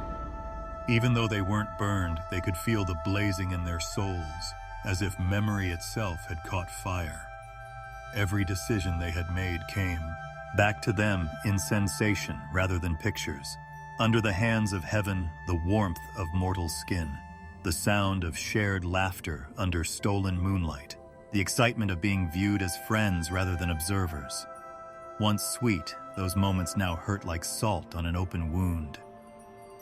Not everyone dealt with exile in the same way. Some lay still, their eyes closed as if the weight of eternity could be lifted by sleep.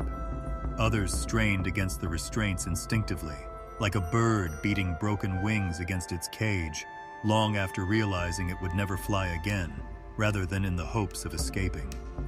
Some mumbled names, not in disobedience, but in grief. Names of women who had once given them a smile without realizing the cost of that smile. Azazel didn't cry. Even though his eyes were dimmer, they were still blazing with the lingering intensity of his conviction. He did not retract his actions. He had no regrets about sharing his knowledge. It had been a gift to him, fire sparked by impatience rather than malice. He had held the opinion that humanity shouldn't wait for advancement to come slowly, like morning dew. He had put flame right into their hands. However, he was unable to ignore the blood that followed beneath the oppressive sand. The hammer he had taught men to forge was still in his hands. The sound of metal hitting metal could still be heard, could still feel the speed at which creation had devolved into destruction. He had offered war along with the tools. The former leader, Semyaza, lay quietly close by. His grief was not audible. Like a wind trapped in a jar, it echoed faintly, hollow. He hadn't tried to be in charge. He had tried to find love. However, love had turned into poison when it was removed from its proper place without consent. The eyes of the woman he had selected were still visible to him. He remembered how, without realizing heaven had been observing, she had touched his face with trembling hands. He had believed that everyone would overlook them. He had assumed the Maker would comprehend. Eternity, however, did not yield to desire. The Dudale sands moved uneasily above them. The dunes reshaped themselves as if breathing, but there was no wind. Occasionally, if one listened carefully, they could hear the distant sound of wings, angels that had stayed faithful, flying silently above without glancing down. It wasn't mean. It was self-control, because looking could be interpreted as pity, and pity can undermine resolve. There were no spoken laws in that location. Their sentence was not recited by any voice. They had been taken out to be forgotten, not to suffer. By earth, not by heaven. They would be buried like bones under dust, their names fading from mortal lips until they were only a faint echo. Even their children, who were titans with the strength to level mountains, were unaware of the depths to which their fathers were interred. However, no flame of rebellion persisted, even in that descent. They had lost their pride. Ash had replaced their desires. Aching clarity, not anger, was what persisted. They had believed they were good while standing among mortals. They had tasted happiness as if it were a possession. They had felt deserving of praise. But now, beneath the flaming sands, they realized that they had never been worthy of greatness. It had been a gift, intended to be guarded rather than eaten. As if the earth itself recalled their earliest songs from the time of innocence, the stones occasionally hummed softly. They could occasionally almost hear the distant pulse of rain falling in far-off places when all other senses had vanished. Soil in contact with water. Rivers are filling. Life goes on without them. That sound could have calmed them once. They were now even more hollowed out because they knew the flood would arrive. No, to rescue them, but to bury their legacy. So they waited, but not for help, not to be saved. Only for the last storm they had assisted in calling. Not one night did they fall. Not all of the Nephilim, who were enormous in size and ferocious in appearance, fell with lightning or thunder. Some died in combat, killed by mortal hands brandishing weapons that were inspired by their own father's teachings. When the land could no longer support their massive forms, others fell under the weight of hunger. Some just lay down one day under the open sky and never came back up, as if even their enormous hearts had grown tired of beating. Once soaring like hilltops, their bodies had decomposed into immobile mounds of bone and flesh. Long trampled underfoot, the ground started to reclaim them. Grass moved slowly through the ribs. Over fallen limbs, vines coiled. Their faces were covered in dust until even their features became indistinct, blending in with the terrain they had formerly controlled. Eventually, men whispered of giants turning to earth and pointed to odd stone formations. Death, however, did not imply quiet.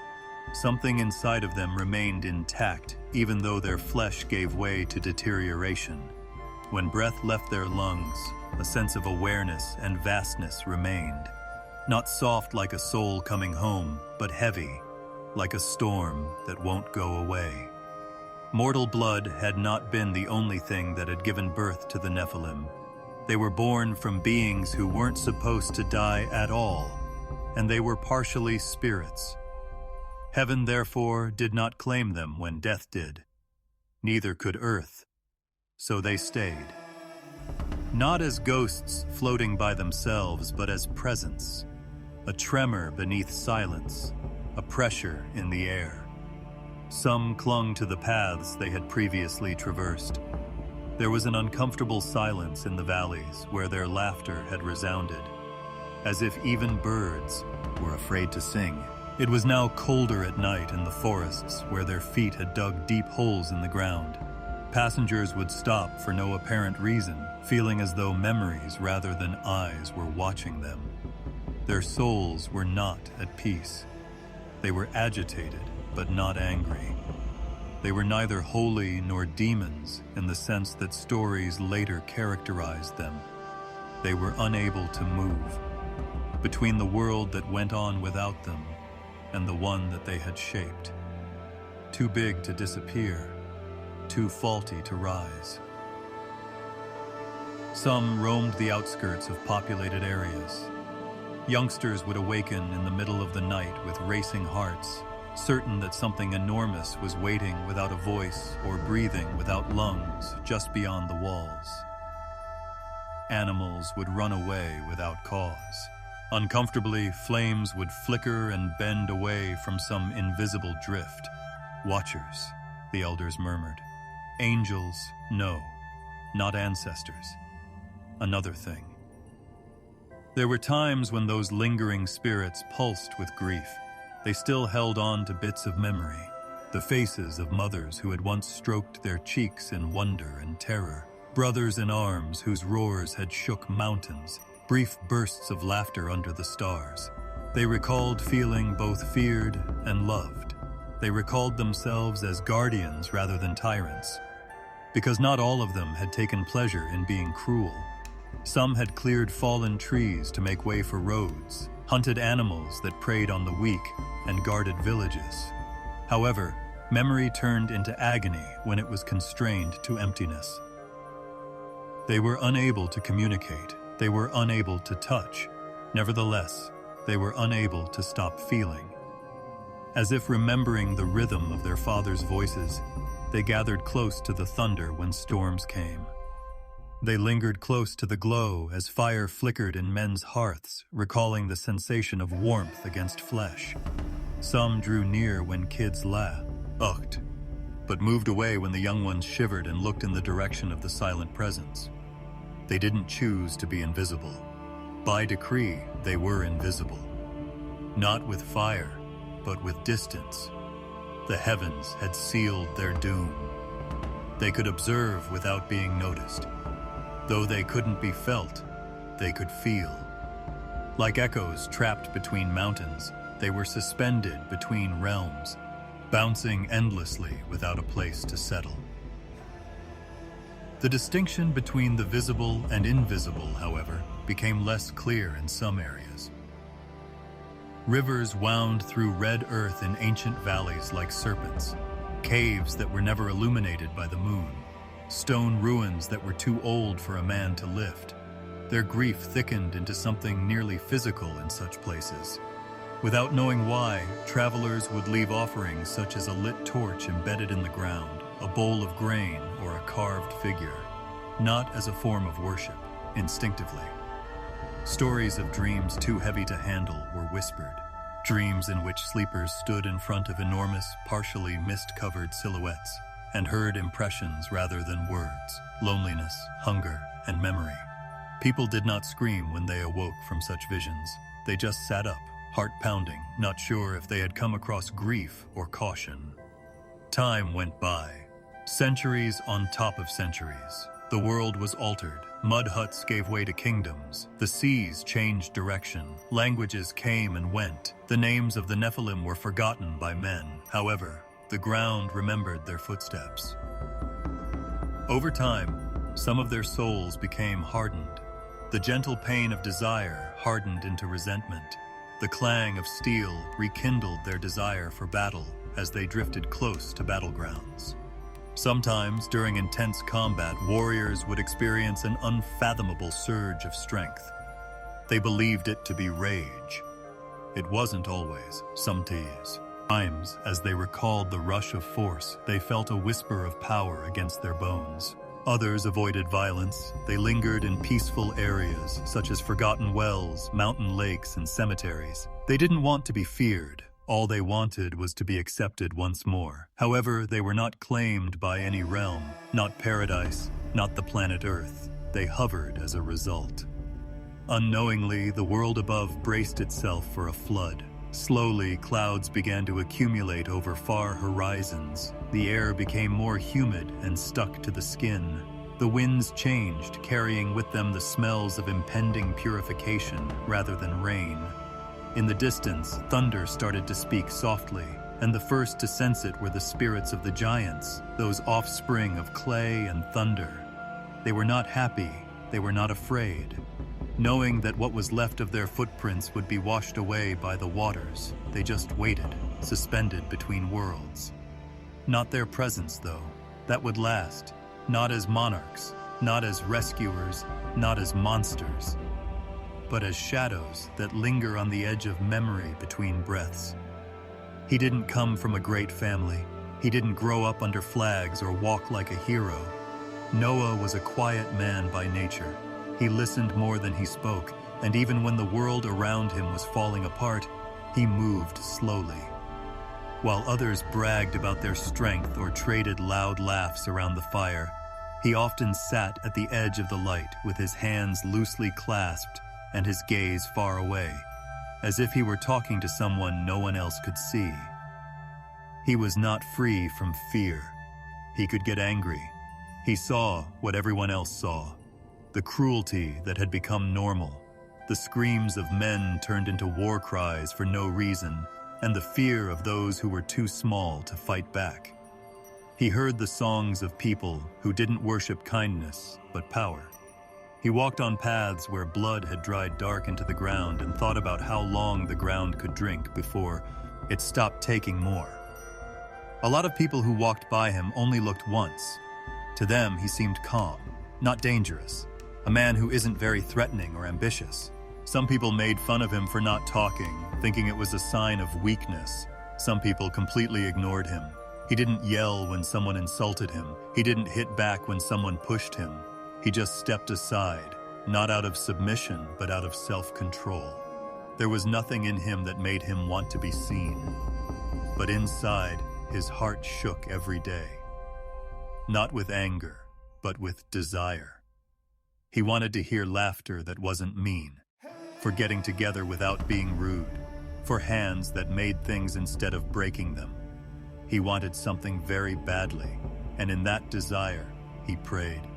Not out loud, not before stone-carved altars, but in the little moments between actions, like the breath before sleep, the quiet of morning when the air still held dew, and the pause before picking up tools to work. He didn't say a lot in his prayers. They weren't poems. They were just questions that were whispered to the sky. Is kindness still important?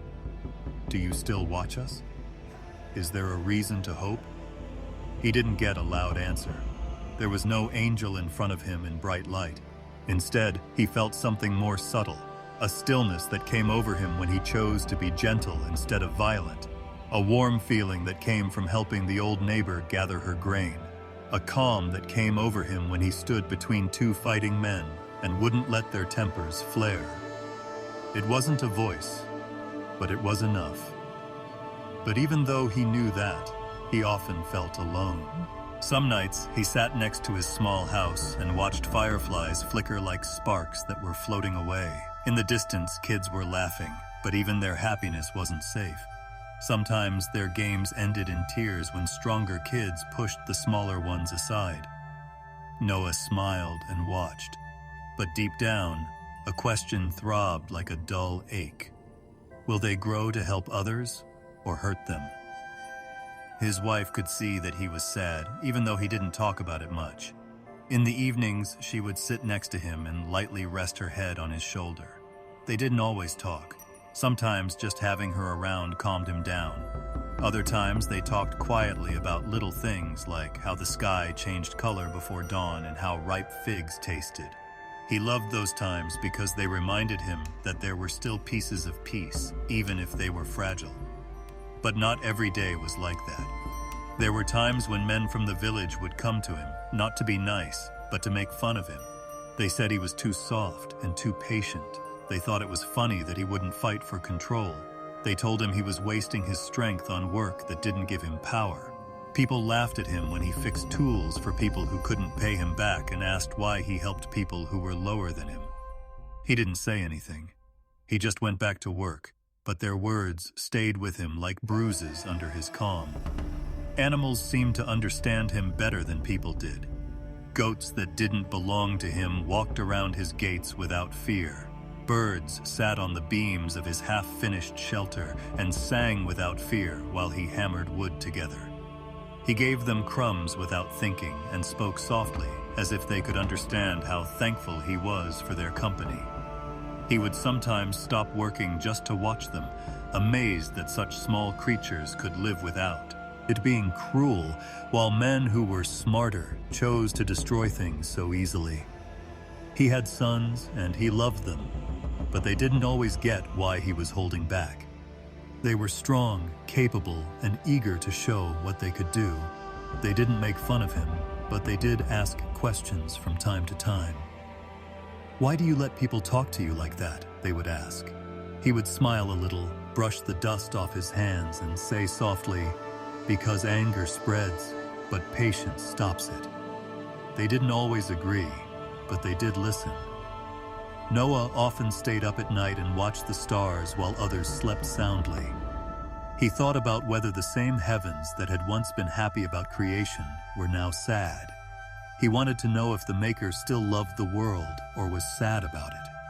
He thought about how heavy the sky must feel, with all the prayers coming from people who were hurting.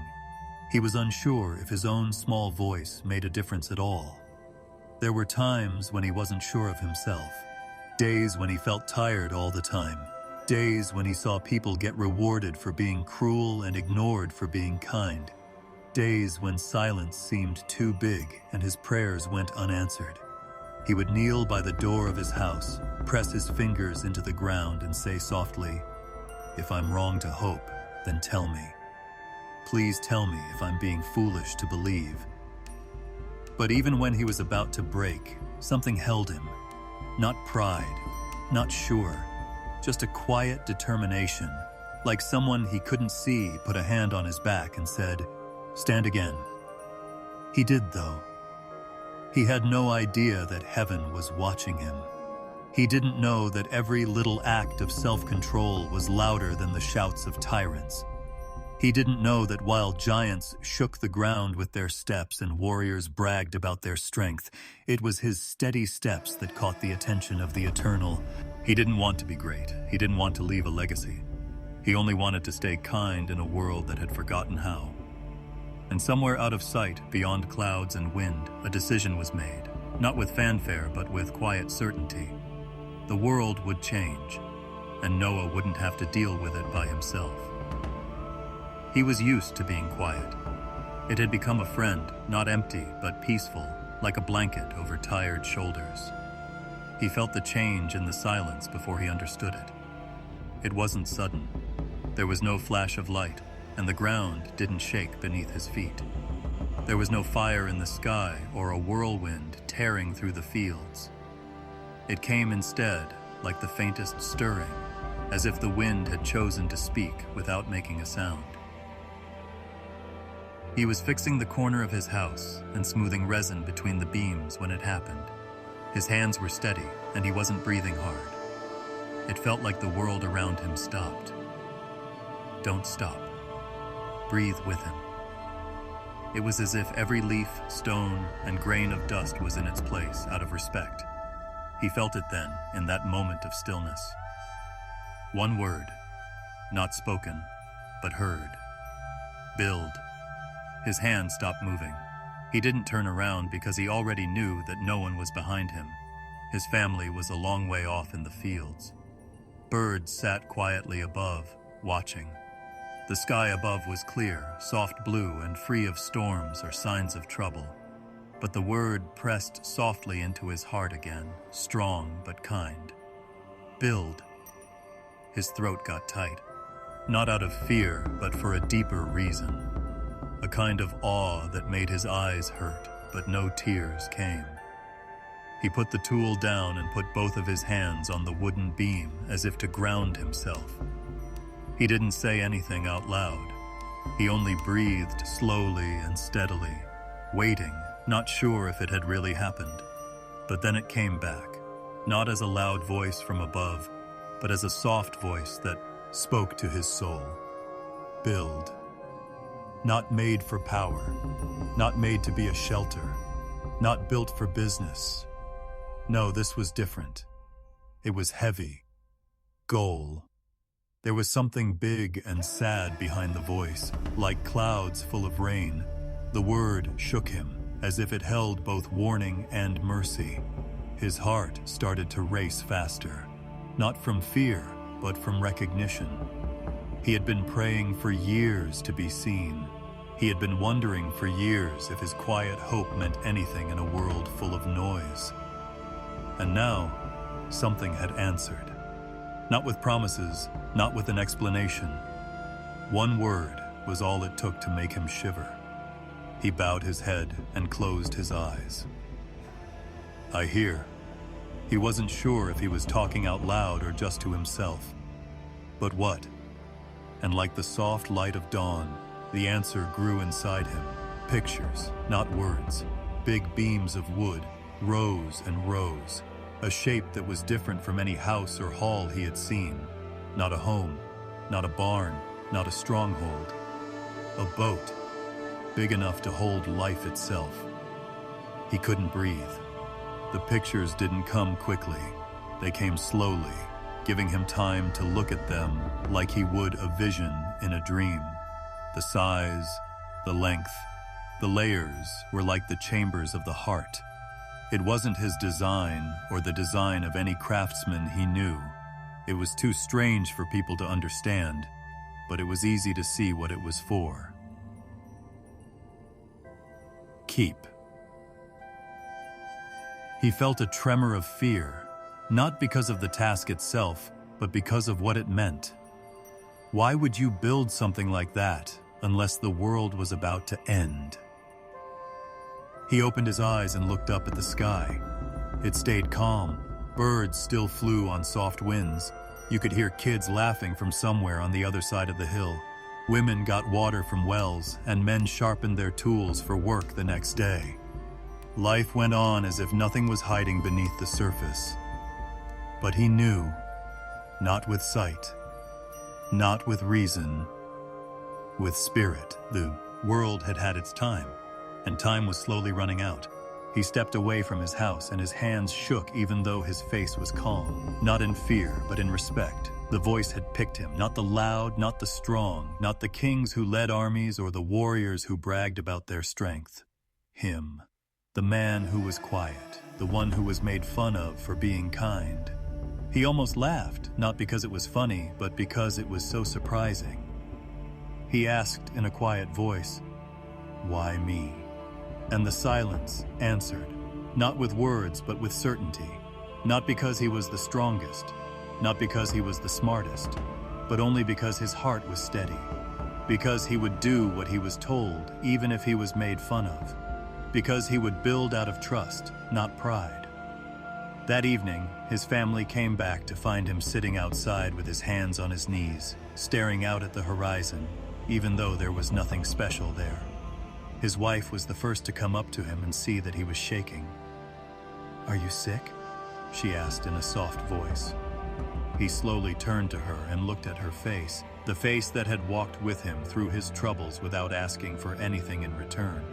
He held her hand gently, as if he were afraid it would disappear. "We need to get some wood," he said softly. "Why?" He kept looking at her, and even though she was scared, she didn't look away.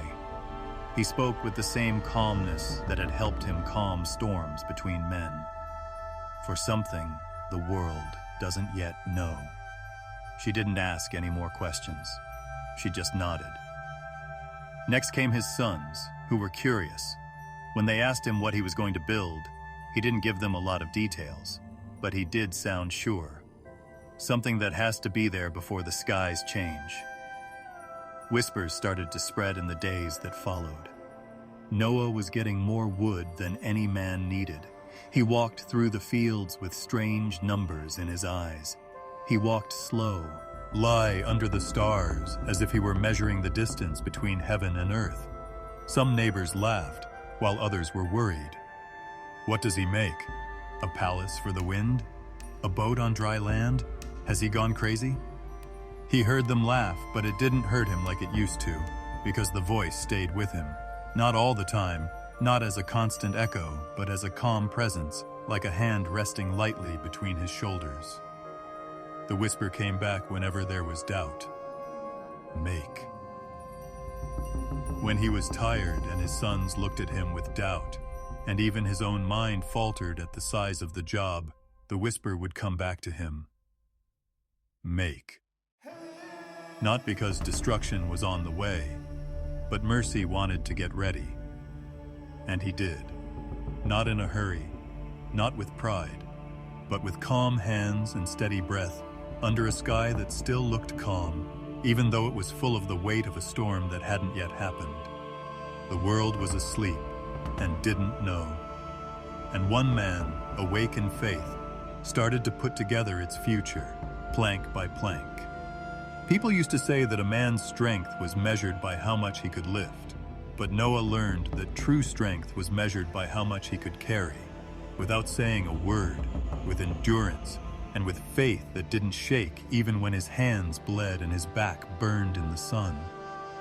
Miracles did not build the ark. It wasn't made by fire or called by angels. It rose slowly and painfully, weighed down by the weight of countless ordinary days. Each plank held the memory of splinters that had gotten stuck in his skin. It wasn't heavenly power that lifted every beam. It was tired shoulders and sore joints. People around him only saw a stubborn old man stacking wood, but for him, each nail he drove was a prayer. Not to get away, but to obey. They made the forest their second home. Before they learned how to sleep, his sons learned how to fall trees. The axes bit into old trunks that had been there for hundreds of years, and their echoes thumped through the hills like drums from far away. They worked in heat so thick, it stuck to their lungs, and nights so cold their fingers wouldn't bend by morning. Their hands got hard, their shoulders got wider. Over the years, their voices got quieter, not because they were angry, but because they knew that talking wouldn't make a burden easier to bear. The neighbors came first because they were curious. They laughed like people who couldn't believe that tomorrow would be any different from today. They wanted to know what kind of idiot would build a ship on a hill. They made fun of the sea for climbing the mountains. Noah smiled when they made fun of him, not because he wasn't hurt, but because he wouldn't let anger take hold. Some days his sons weren't sure what to do. Once, Ham hit a log with his axe harder than he needed to, and the sound it made sounded too much like a crack. "Will anyone even remember why we did this?" he said quietly. Noah looked at him and wiped the sweat off his forehead. "They don't have to remember. We just have to put up with it. Endure." That became the secret word that came up every morning. Years went by like clouds that didn't rain. Villages grew and fell apart. New kids were born who had never heard the sound of Noah's hammering before. Some people thought the ark was always there, like trees or stones. It was a strange wooden monument to them. In its shadow, they played, racing between the beams and yelling, "This is my deck. You are the sea monster." Their laughter echoed through the empty frame of the unfinished ship. But the kids' laughter didn't hurt. The laughter of men hurt. People who used to laugh at them now laughed even louder, not because they were braver, but because they had been wrong for years and were desperate to prove themselves right. "Where is this storm, old man? Should we bring buckets of water to help you float it? Does your God like jokes? His is the longest one so far." Noah didn't say anything. He didn't have words, but he knew that no words could reach those who had deafened themselves. He saved his energy for the wood.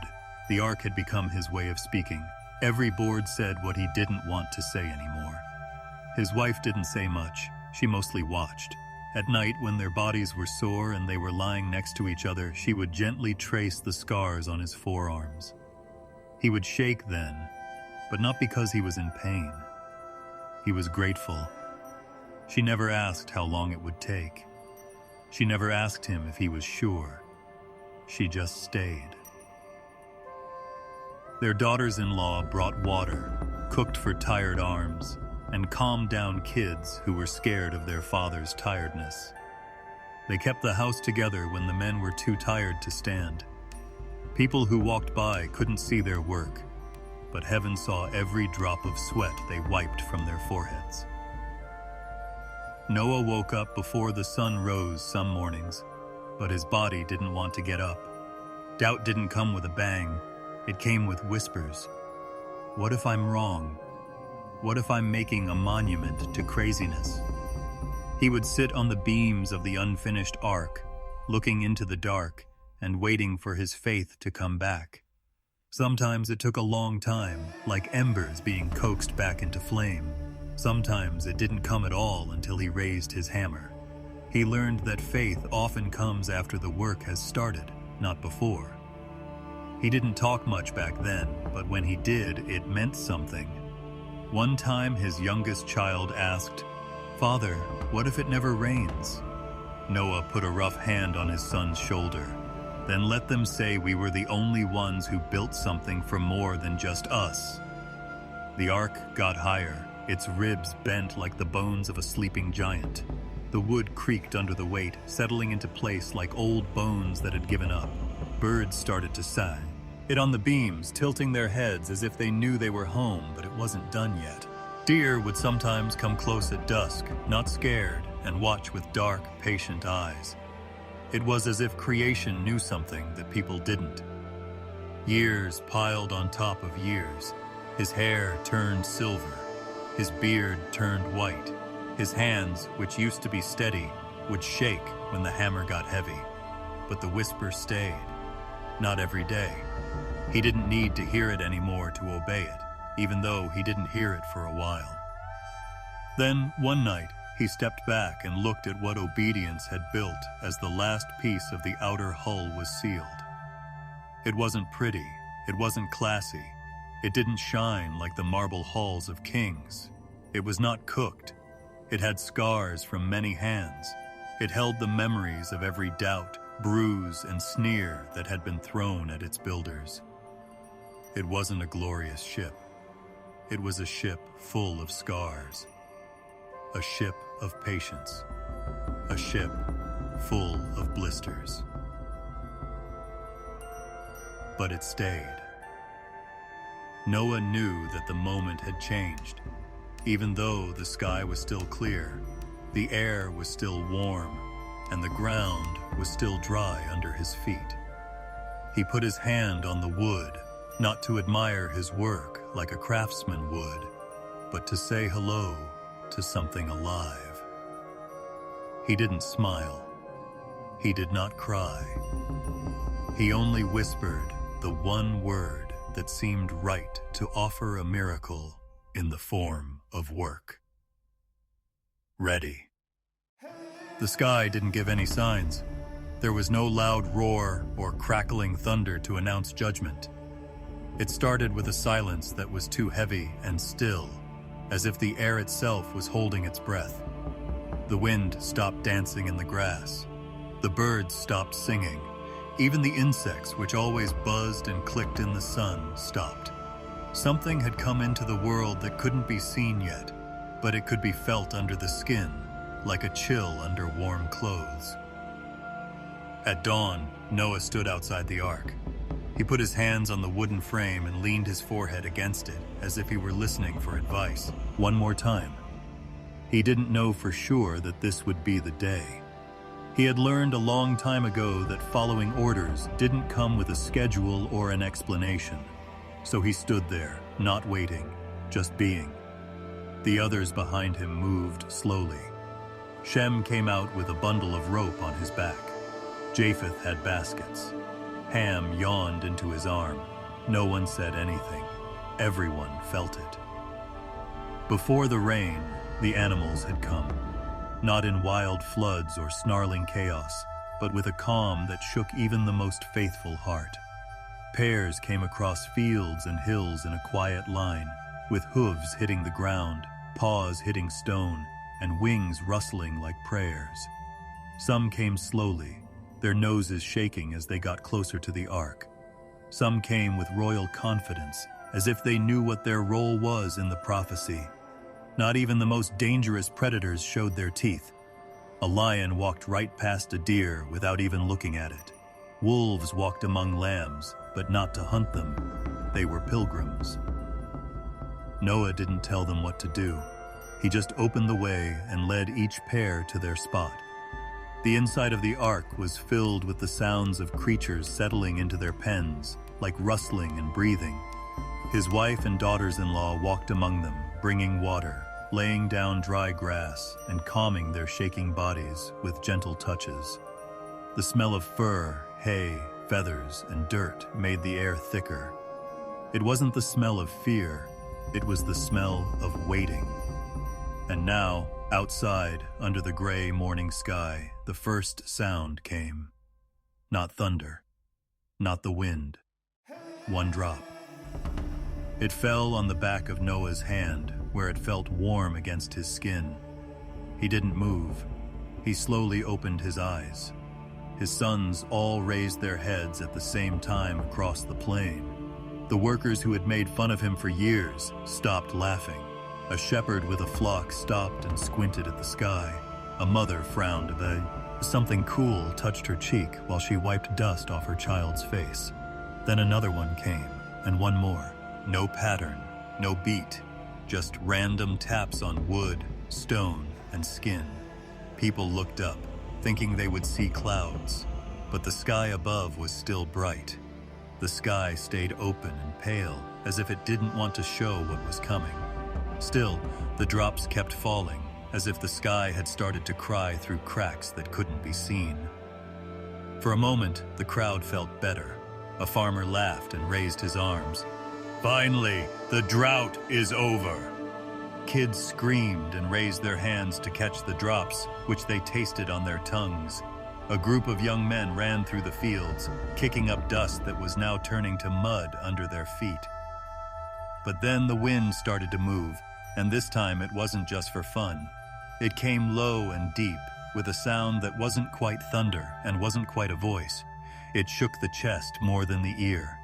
Animals in the ark moved around nervously. The lion raised its big head. Birds moved their wings. Even the bugs that were hiding in the ark's shadow felt it. The sky didn't get dark because of clouds moving across the horizon. Instead, it got dark from above, as if a huge curtain were being drawn over the heavens. The light got dimmer. The air got cooler. People stopped laughing. Then the crying turned into a wail. There were more and more raindrops. They hit the ground with a lot of force. They pattered on roofs, drummed on rocks, and poured down over leaves until the branches sagged under their weight. People raised their arms to protect their eyes and blinked through the sudden rain. Some people ran for cover. Others stood still, with rain sticking their hair to their faces, not sure whether to laugh or shake. Noah looked at his family. No one said anything. They walked slowly and calmly toward the ark. Eyes wide with understanding watched every move they made. "Hold on! Bring us along!" Someone cried. Someone else spoke up. "Noah, make wa, I please." But the order had already been given. Seal it. The big door was made of layers of wood and pitch to make it stronger, and it was too heavy for people to close by themselves. Noah stood at the door one last time and looked at the people outside. Some had tears on their faces. Some were very angry. Some are still defiant.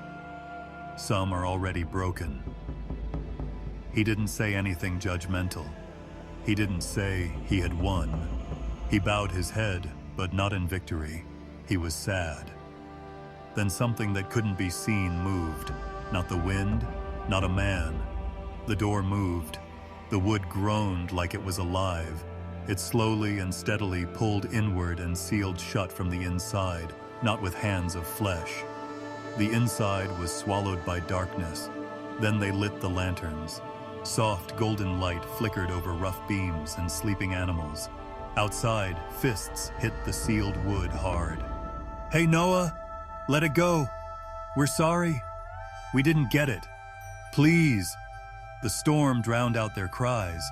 It didn't rain in drops anymore.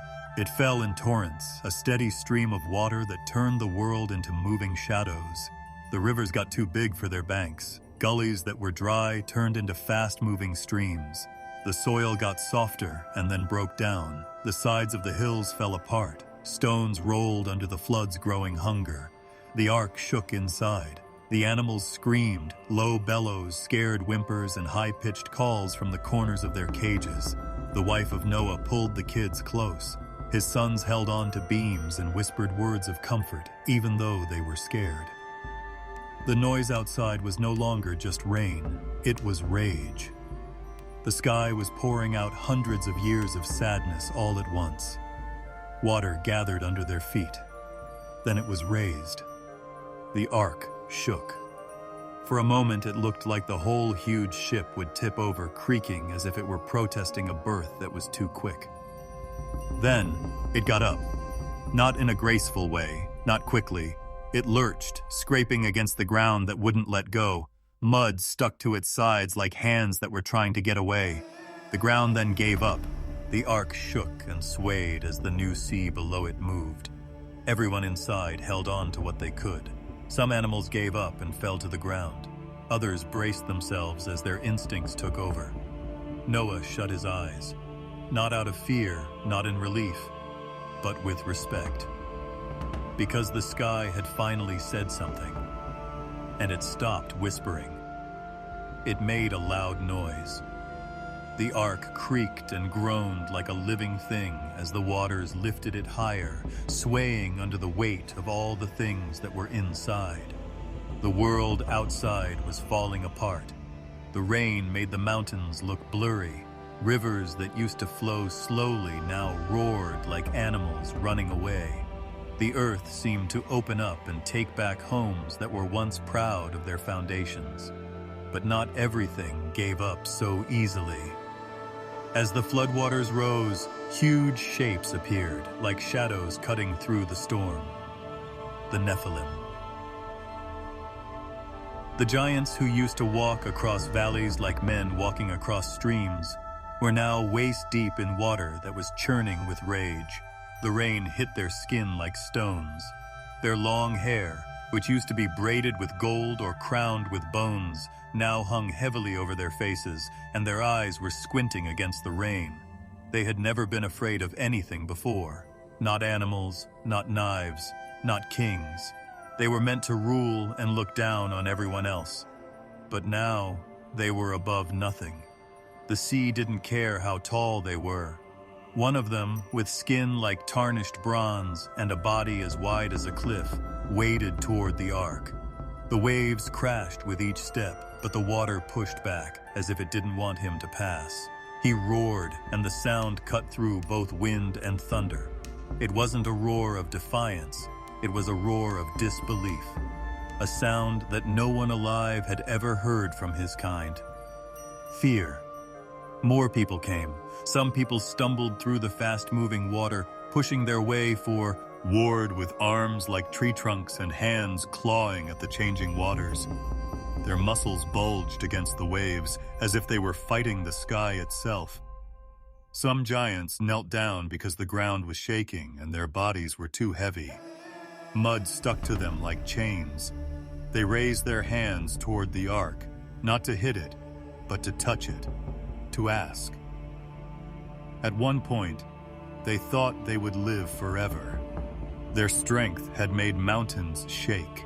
Their steps had made paths through the woods. But now they watched as people disappeared under the tide, like pebbles in a stream. And they knew that strength didn't matter when the heavens themselves declared war. One giant, who was tall even for his kind and had a scar across his forehead that looked like it was glowing in the lightning, reached the ark. His hands were big enough to crush oxen, and they hit the wooden hull. The impact sounded like war drums. The ark shook inside. Animals screamed. Kids held onto their moms. Noah's sons froze and stared at the beams as they bent under the blows. The giant put his forehead against the ark, and rivers of rain fell on him. He was breathing hard. It came out of his mouth in clouds of steam. He said something, but it wasn't angry. He spoke softly, raspy, a plea that the rain took away. His fingers searched for a place to hold on between the beams. He tried to climb, but the wood that was slick with pitch didn't help him. His hand slipped. His body fell back into the water, and waves hit the hull. Another giant stood next to him, her long hair hanging down over her shoulders. People used to be afraid of her. Mothers would hush their kids by saying her name. She held on to a floating tree trunk like a scared child. Her golden bracelets, which she used to wear with pride, now pulled her down into the water. She tried to get them off, but her fingers were numb from the cold. As she screamed, tears and raindrops mixed together. It wasn't words, it was just sound. A sound that wasn't meant for people, but for skies that didn't answer anymore. The water rose to their chests, then to their throats. Some people tried to swim, but the water wasn't a lake. Their arms cut through the waves with enough force to split riverbeds. It was living. It drew them in, pulled them. Their huge lungs, which were made to roar, not gasp, had a hard time with the cold water that was pouring into them. They all went down one by one.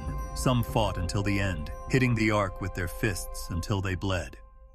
Some people climbed on top of floating debris and watched as the roofs they were on broke under the weight of judgment. Some people waded toward mountains far away, their steps shaking and their legs shaking, until even the mountains disappeared under the rising tide. Noah heard everything inside the ark, but not by seeing it.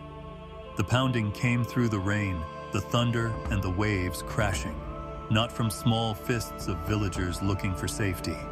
No, these strikes were very deep, not fast, like giants hitting drums. Each hit made the wooden frame shake, and the sound echoed through beams and bones. Every person inside the ark could feel it under their feet. The youngest child cried, "What is that?" Noah didn't say anything. His jaw tightened. His fingers dug into the wood next to him. Because he was aware. not from the Bible, not from sight, but he knew the sound of those who had never been weak, even though he was only a man. There was a loud crash of thunder. Lightning ripped the sky apart, and for a moment, just one heartbeat, the rain stopped. The waters stopped moving. Noah heard it clearly in that brief pause.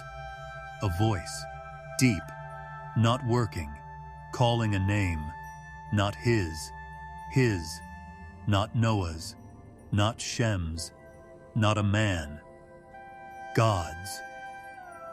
It wasn't a sin. It was out of desperation. Even big people pray when they are drowning. But the sky did not change. The door wouldn't open. Before wood ever touched the ground, mercy had been given. Not right now. The waters rose again. The Titan who held on to the ark went under the water.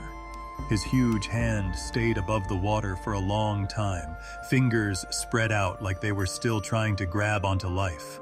Then it was gone. There was no silence after that. The storm kept going. But in the middle of the rain and the waves crashing, something else settled. Not a victory, not a break. Sadness. Because there is always sorrow in judgment. And even giants, no matter how proud or violent they were, had become children again at the end of their lives. Not kings, not victors, just people who are afraid of dying alone. The ark floated forward on waters that were rising toward a sky that would not give in. The world behind it was gone. But echoes stayed, not in sound, but in memory. There was a truth too heavy to say out loud in the hearts of everyone on board, even Noah himself. Sometimes even the strongest people fall while reaching for hope. And sometimes, hope has to leave. There was a time when even the sound of destruction stopped. The sky, which had been full of angry thunder, calmed down to a steady, sad beat. The rain didn't hit hard anymore. It whispered. The waves, which had been roaring like wild animals, calmed down and began to sway slowly and sadly. And under the ark, where life had fought and cried for help, there was only one thing left. Water. No laughing, no debate, no plea, no chant. There was no metal clashing or feet stomping across the plains. The drums of war, the lullabies of mothers, and the gossip of markets are all gone, as if they had been wiped off the face of the earth. Finally, silence had found its place. The silence was not peaceful. It wasn't the quiet of early morning dew or the stillness before dawn. It was the quiet of not being there, the quiet of a world that is empty. The ark floated over a huge area of gray and silver. There was no horizon, only water and sky swallowing each other, making a never-ending canvas. There were no trees, valleys, or mountains now. The flood made even the tallest mountains bow their heads. Once, villages were full of trade and laughter. Now, only ripples move across the surface, pushed by the wind. Noah would sometimes lift his lantern and walk along the ark's inner beams, listening when the sky was dark and full of clouds. Not to the storm, but to whatever was left inside these walls. The bleating of sheep, the snorts of oxen, and the soft purring of smaller animals. Life still went on. But even their sounds had faded, as if the animals knew that yelling too loudly would be disrespectful to the dead. Now, the kids asked fewer questions. At first, they pulled on their mother's clothes and asked when they could go outside again, when the waters would go down, when the sun shone without anything in the way. But now, even their interest had faded into quiet acceptance. Beside the lanterns, they played quietly, making tiny kingdoms out of hay and rope and pretending to be ship captains sailing on calmer seas than this one. Noah would sometimes sit alone at the front of the ark, where the lantern light couldn't quite reach when he couldn't sleep. He would put his hand on the wood and feel the waves below it beating steadily. Not crazy, not mad, just steady, never ending. The flooding had stopped screaming. Now it had settled into a long sigh. There were no more fists hitting the hull, no more giants making the beams look dark, no more people calling his name. Their echoes had been completely eaten. The surface of the water didn't show anything of what had been there before. No roofs, no chimneys. There are no traces of walls or fences. The world had not been broken, but erased. Not broken, wiped, inside. The Ark. Meals were quiet events. Noah's family would gather with bowls in hand and give the animals food first, not because they had to, but because they wanted to. These animals had also lost the world as they knew it. They lived not because they were strong, but because they were kind. And for some reason, that made them holy. As he stroked the side of a tired ox, Shem once whispered, "Do they remember the fields?" Noah heard him, but he didn't say anything, not because he didn't have any words, but because none of them were right. People used words as tools, but this new world wasn't alive yet. It was stuck in limbo, between destruction and hope, between grief and new life. Noah sometimes thought the waters were talking, not with words, but with movement.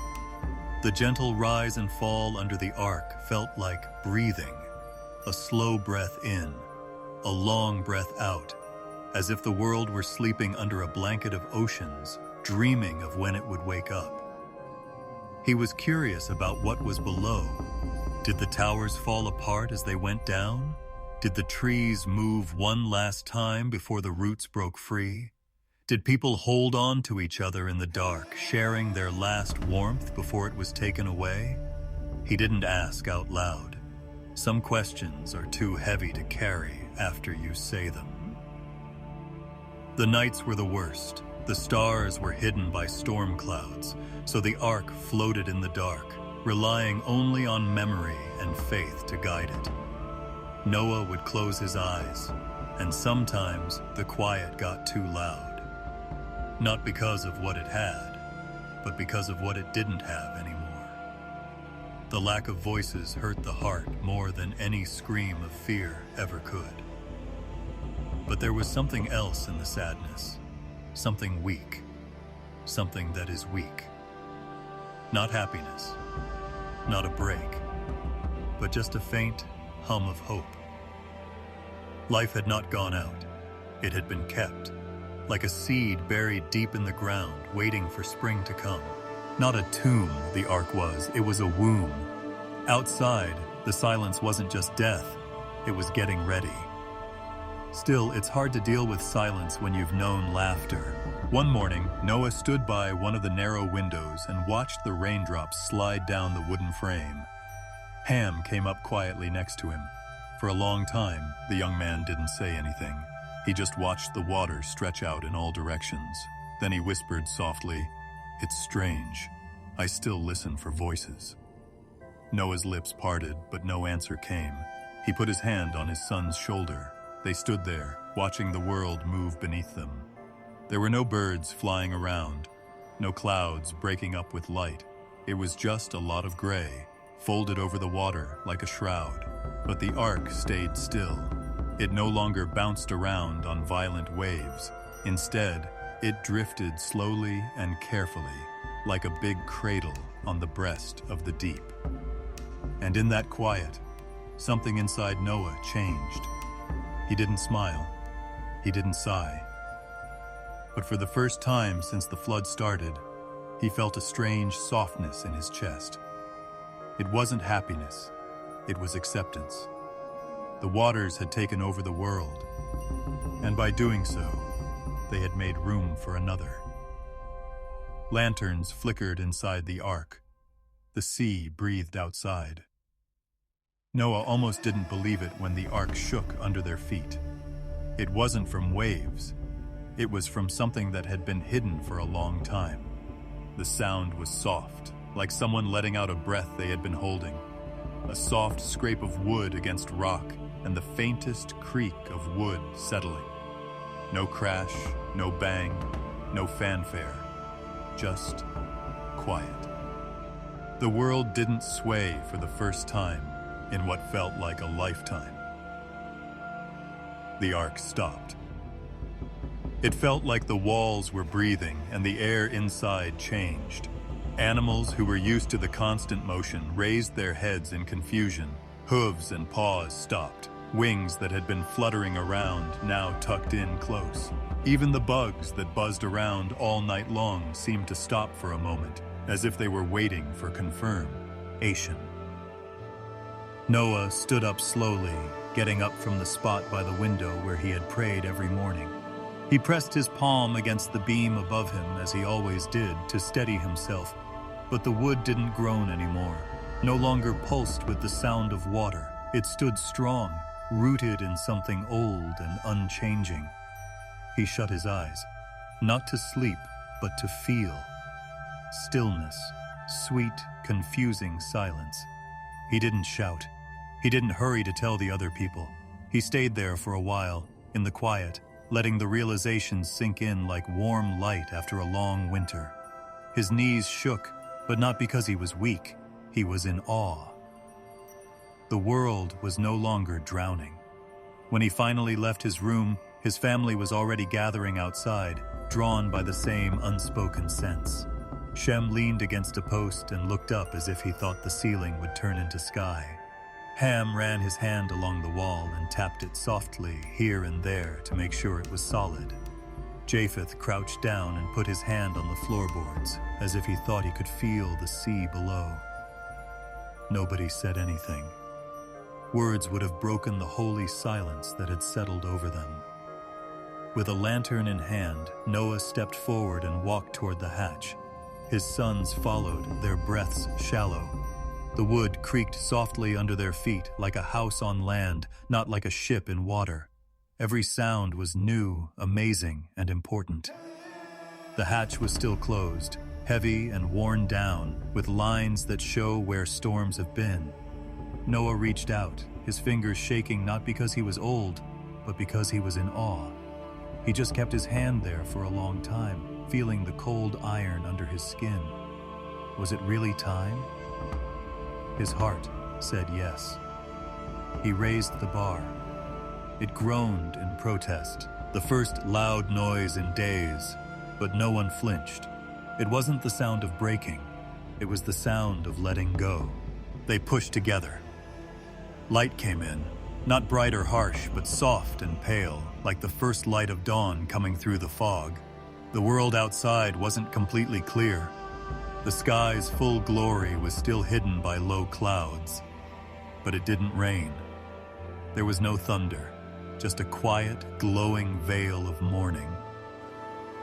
Mist curled over the ground, or rather, over the rock where they were now resting. Dark stone, old and rough, with dew on it that sparkled like pearls. Ararat, the mountain of memory long before memory. The shoulder of the earth itself had risen to hold them. Noah stepped onto the threshold, and the wood was still wet from the cold night air. He paused for a breath before putting one foot down on the stone. It was chilly, hard, real. He might have cried, but the tears didn't come out as sobs. They came as quietness, like breathing, as he quietly raised his face to the pale sky. His sons stood behind him in quiet respect. No one rushed ahead. No one cheered. Their happiness was too sacred to be loud. It was the kind of joy that bowed instead of dancing, that knelt down instead of yelling. The mist gently swirled around their ankles. It didn't bite. It didn't get cold. It was welcoming. The smell of the air was different now. Not salt and wet wood anymore, but stone and dirt waking up from sleep. There wasn't any grass yet. There are no flowers. The world was still clean. Noah could feel it, though, the promise of green beneath the dry rock and the wet earth below. The animals seemed to get it too. There were soft murmurs coming from the ark, not of restlessness, but of excitement. The oxen's noses were pressed against the opening, and they breathed heavily through their nostrils. Doves cooed in soft, curious voices. A lion, who had been lying down for a long time, lifted its big head and blinked at the light with a calmness that was almost royal. Noah had not what? It called them. This moment didn't belong to movement. It belonged to stillness. He slowly fell to his knees, pressing his hands against the stone. He didn't say anything out loud. Words would have been too small to hold this silence. Instead of thanking the air or the mountain, he thanked the one who had kept him steady through both the raging water and the quiet that echoed. His family followed, kneeling behind him. Their breaths rose in thin clouds that mixed with the mist. They didn't feel rushed. There was no need to hurry now. There's no need to rush. The flood had taught them how to be patient and keep going. The mountain taught them how to start things slowly. When Noah finally stood up, it wasn't with pride, but with humility. He looked back at the ark, which stood behind him like a loyal old friend, scarred but strong. The wood showed the scars of storms and nights spent outside. It had been their home, their cradle, and their only world. Soon it would be empty, a monument to obedience, not escape. Not yet, though. For now, man, beast, and ship all stayed still together, breathing the same quiet air and being held by the same old rock. The world was not fixed. It was born again in silence. The clouds didn't all move at once. They moved slowly, like curtains that didn't want to open after a long night. They didn't know if the world outside was ready for light. The mist still hung low over the ground, moving softly around their ankles like a shy friend who didn't want to leave. Noah stood with his sons next to him, their faces turned up to the pale sky that was neither fully gray nor fully blue. It was a sky that was learning how to breathe again. There was no more thunder. There is no rain.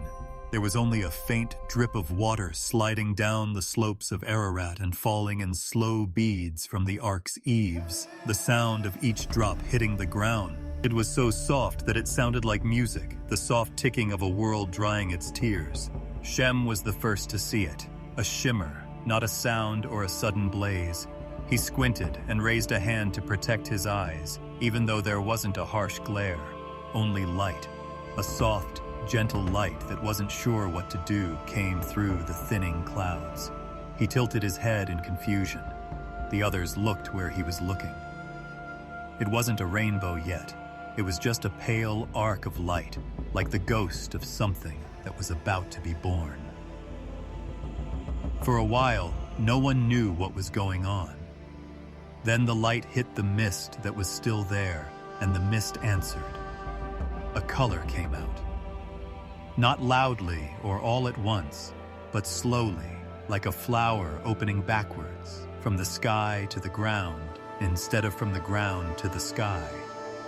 One color at first, weak and shaking. Then one more. Then one more. A bow of light wove itself across the sky, layer by layer, delicate but steady, as if drawn by an unseen hand. They were out of breath. Not in fear, but in awe. Noah didn't say anything. His voice would have ruined the moment. Instead, he just watched, his eyes showing the colors that now stretched across the sky like a bridge between sadness and hope. Red that shone like hot coals under ash, orange like the light of a candle that has been safe through a storm, yellow like the sun coming up after a night that seemed to last forever, green like the memory of fields that haven't been seen yet, blue like water that is calm now, indigo like the calm of a deep night without fear, like the cloak of dawn, violet is soft and new. The bow looked like it was hugging the world as it arched from one horizon to the next. It wasn't just beauty, it was speech. A promise that you don't hear with your ears, but with your heart. Noah knew it, not as words, but as a promise. Not again, not whispered, not thundered, but written in light. Shem put a hand on his chest as if to steady something inside. Yaham's eyes sparkled, but he didn't try to hide it. Japheth stood still, his lips slightly parted as if he was caught between laughing and crying. The animals moved behind them. The doves cooed softly and their wings brushed against their feathers. The big animals took deep breaths and their chests rose and fell together as if the air was now easier for them to carry. Even the predators, who had been held back by an unseen peace for a long time, bowed their heads as if they were ashamed of what they saw. Noah's wife stepped forward and put her hands together. She had been through a long, dark time with quiet strength, giving comfort when words were hard to find. She smiled for the first time in days, but not with her lips. Her eyes were soft and shiny. They stood together under the arch of promise, which was glowing. No one was brave enough to step forward. No one had to. You weren't supposed to reach the rainbow. You were supposed to get it. Noah's knees got weak, not because he was tired, but because he was in awe. He slowly lowered himself to the ground, his palms resting on the cool stone, not to worship the bow, but to honor the one who put it up in the sky. His sons knelt next to him. The shadows of the rocks were small compared to the big curve of color above them. But at that moment, they didn't feel small. They felt like they were being watched. The wind picked up gently, blowing the edges of their clothes. It didn't feel cold, it felt warm, like the sky itself was breathing peace. The clouds moved farther apart, giving the rainbow full control over the sky. It pulsed softly, not fading, but glowing with calm endurance, as if it were happy to stay as long as their hearts needed to be sure. There were no words between them.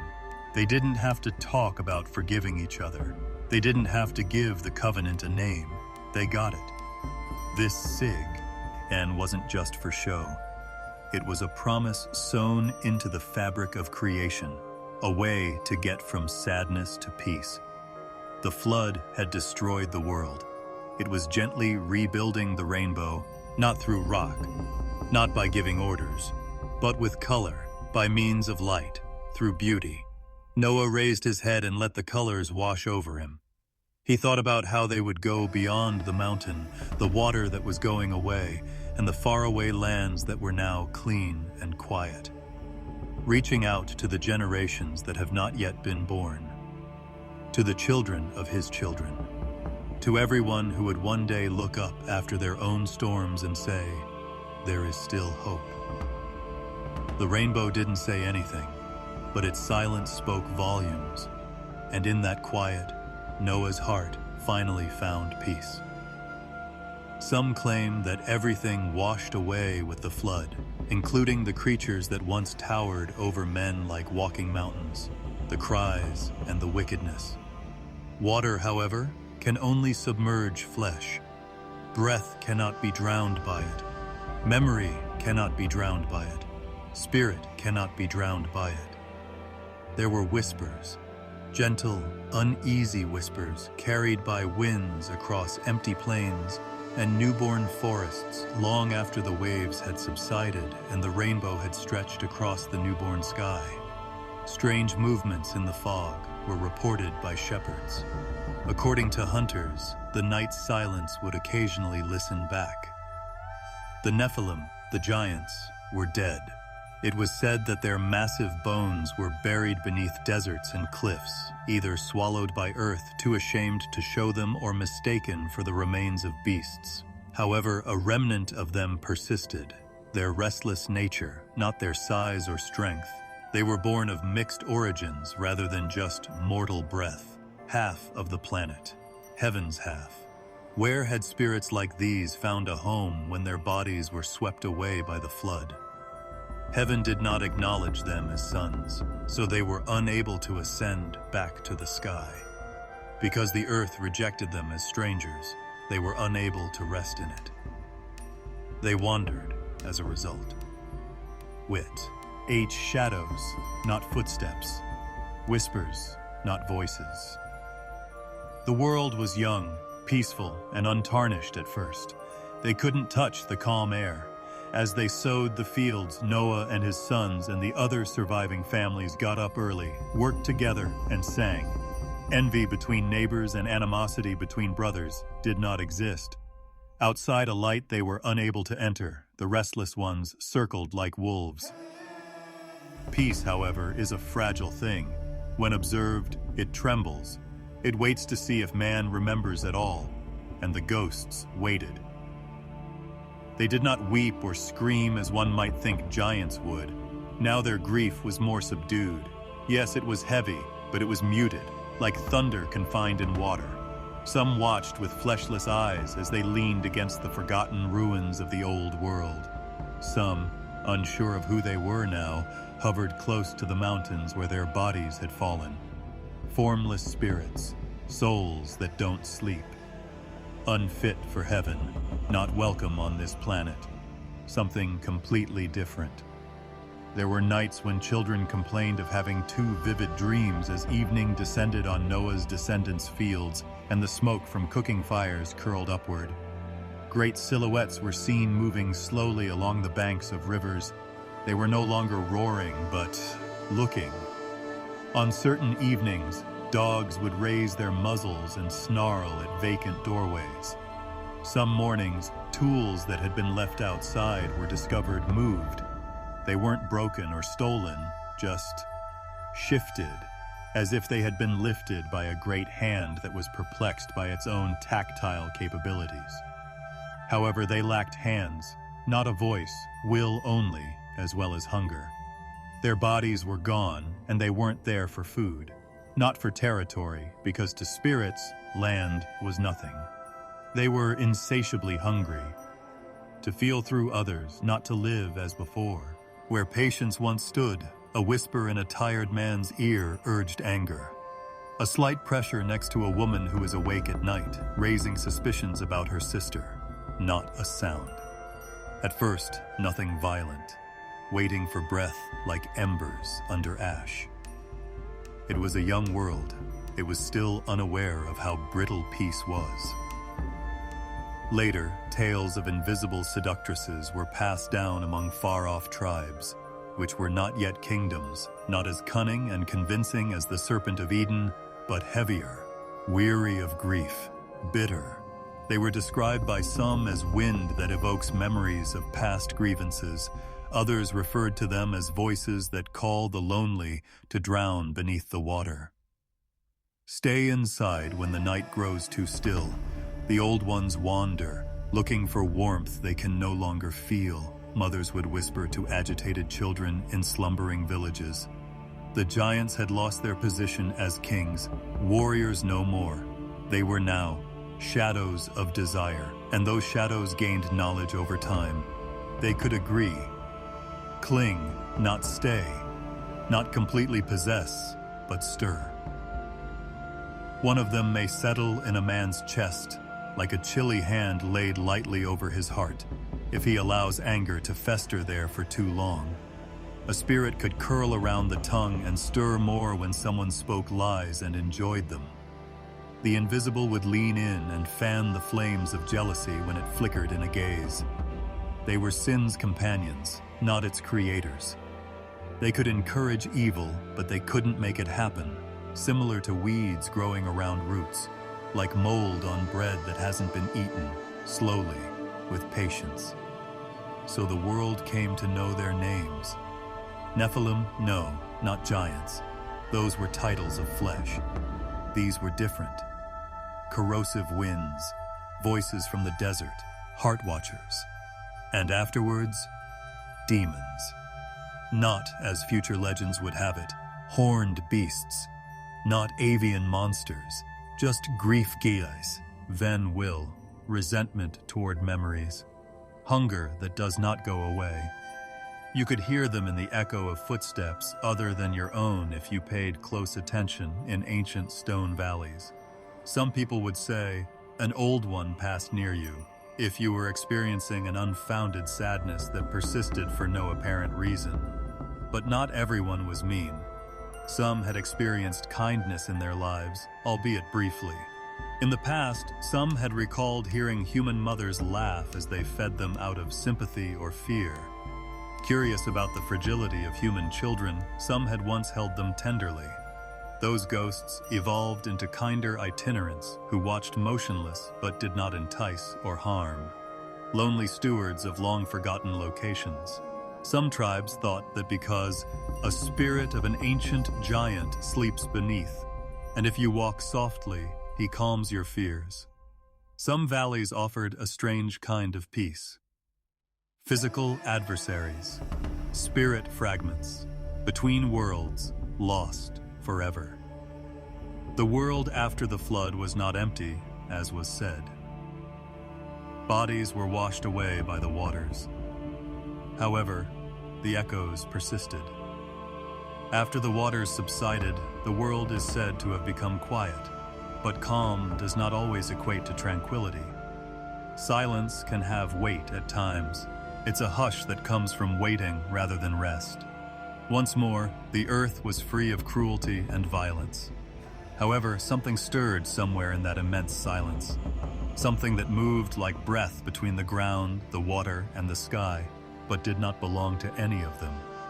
The roar of the giants had vanished, not the crack of trees breaking under their weight, not the thunder of their footsteps. No, those times were over. Now, what was left of them was more delicate and nuanced, not visible, untouchable, felt only. The initial indications were minor. When a stone cracked his tool, a man in his field became enraged. Not irritation, but an irrational rage that came and went in an instant, leaving him perplexed. A woman awoke before daybreak with an unidentified sadness that weighed as heavily as damp wool slung across her shoulders. She felt watched as she sat by the fire, gazing into the embers, but there were no eyes. Whispers, if that's what they're called. First, no words, more like recommendations, emotions that showed up without warning, thoughts that didn't belong flickered. Giants brandishing clubs or swords are no longer present. No crushed homes, no broken bones. The conflicts now turned inward. The descendants of Noah were unprepared for such a conflict. There were times when there was true peace, with children playing with sticks by the riverbanks, laughter resonating throughout the new settlements, and elders narrating stories about the great flood, not to frighten, but to remind. However, something listened even during those times. There was a weight, just over the brink of happiness. It bends with suggestion rather than force, like wind sweeping through tall grass. People would occasionally stop in the middle of their work at dusk when the sun had set and the world had turned gold, their hands motionless on baskets or ropes, as if they were hearing something that was just out of reach. An emotion rising, uninvited, a slight swell in the chest. Maybe jealousy of a neighbor's harvest. Maybe anger over a brother's thoughtless comment from the previous day. Trivial matters, little things. However, the whispers were aware that a single drop is all it takes to start a massive flood. No loud orders, no yelled temptation, just gentle mental breaths floating into open minds like smoke. He should have more than you, but why? Why should she say that to you? Why done? Do they give you credit? Not charges, simply oddities, mild proddings. A question veered off course. They were not taught to doubt. Doubt just showed up. This new kind of corruption was clever. It had no face. No doors were broken. It came across as one's own voice rather than an adversary. The most hazardous aspect was that they never heard the words, "do wrong," "you deserve better," or "that wasn't fair." Truth tastes like soft venom. Even though no creature stirred, a hunter would occasionally feel eyes on his back in the forest.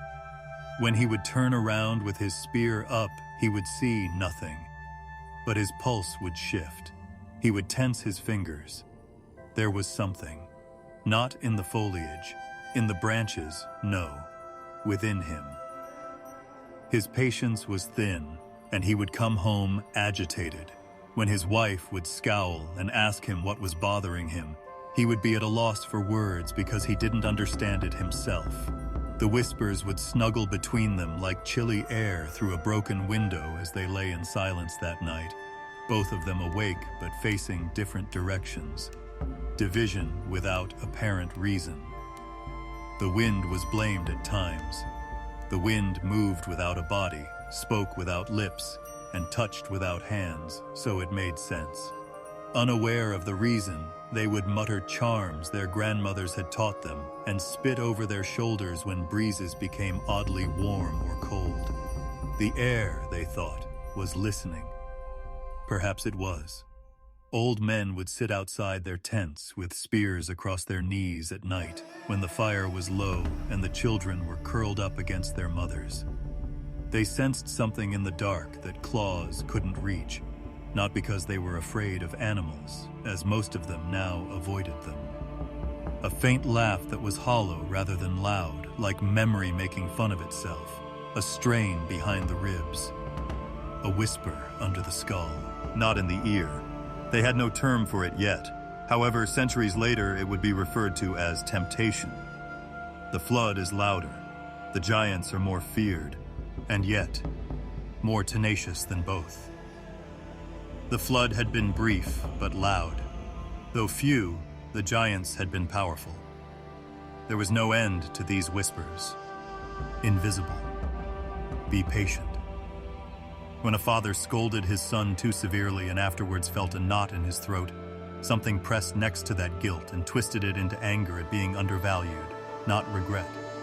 Something touched that sting and fed it when a woman gave too much bread to her neighbor and later regretted it. Keep more for yourself next time. They weren't coerced. They were not forced to choose bitterness. However, bitterness was presented subtly, akin to fruit that has been left out in the shade. And hands started to reach, slowly, slowly. Not all the time, not very often, but enough. Sufficient for the whispers to discover their strength. The world was no longer governed by fist power. It was now governed by the invisible, through whispers, through sighs, wearing the voice of conscience by thoughts that have no place there. Water and stone brought down the giants. In wind and thought, their remains rose once more. Humanity wouldn't have to deal with looming shadows during the day this time. In the privacy of their own thoughts, they would confront them. According to some, the Great Flood wiped out all traces of the ancient world, erasing humanity and burying its secrets under layers of silence and silt. But unlike stone and flesh, stories have a peculiar way of enduring. They linger where longing and memory collide, changing every time they are recounted. Cities can be washed away, bones crushed under mountains, and entire histories submerged in rising waters. But one whispered story can endure forever. People continued to lean near their fires and talk about creatures that used to walk like living storms when the world started over, new and humble beneath the rainbow's protective arc, for fear that names alone might attract listening ears in the shadows. They dared not publicly mention the Nephilim's names. Rather, they spoke in tidbits. A king who ruled with 10 men's strength. He was a warrior whose bed was as long as the heads of 6 men. A hunter with bronze flaming eyes. Depending on the language used, the names changed, but the essence stayed the same. Gilgamesh. Anak. It was impossible to determine if these were the last living Nephilim or just powerful men who were dressed in giant clothing according to legend.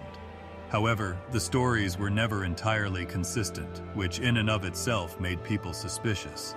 Some said they were anomalies in a smaller world born long after the flood.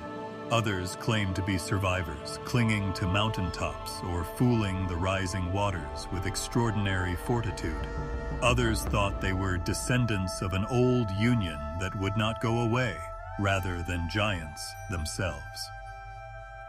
Consider Gilgamesh, the king of Uruk, who is depicted on tablets so ancient that even academics squinted in wonder. His story describes a king who is not entirely mortal. The scribes wrote 2/3 divine, 1/3 human. How is such a thing calculated? Who were his divine forefathers? Were they deities, angels, or something much older? Creatures with shorn wings and discarded bodies who are looking for a legacy in human blood. He was unrivaled in strength and towering in conceit. He aspired to immortality because he felt he was entitled to more than the fate of regular men, not because he was afraid of dying. That hunger, that defiance of death, was all too familiar. The defiance of those who once gazed down from heaven and yearned for flesh was echoed. Then came Og, the Bashan king. His name appeared in desert customs like sand half-buried footprints. According to legend, he managed to survive the flood by clinging to the ark's side like a barnacle that was too obstinate to come loose. That story made some people laugh, others didn't. They cited old stories that said Moses had to contend with him in combat. The man was so big that his iron bed was 13 feet long and 6 feet wide. Nobody knew if he lay comfortably in it or if he just claimed it as a sign of fear. However, stories about regular men did not often use such measurements. And Anak, or more accurately, Anak's sons. Generations after the deluge, spies sent into the land of Canaan returned shaking, not because of walls or armies, but because of the people. They muttered, "We were as grasshoppers in our own sight." Anak's children, strong as fallen stars, tall as cedars. Some argued that they were just fear-induced exaggerations. However, fear does not arise simultaneously. Fear is able to recall. These characters, whether derived from myth or diluted blood, lingered in people's minds like far-off thunder. They did not rule with boulder-sized fists and roam the world like their ancestors had. No, these were not your typical rulers. They constructed cities, wielded spears, and wore crowns. Beneath their accomplishments, however, was something more substantial, a presence that was not entirely male. They might not have been giants of flesh as they once were. Maybe that union had been broken by the flood. However, what about spirit?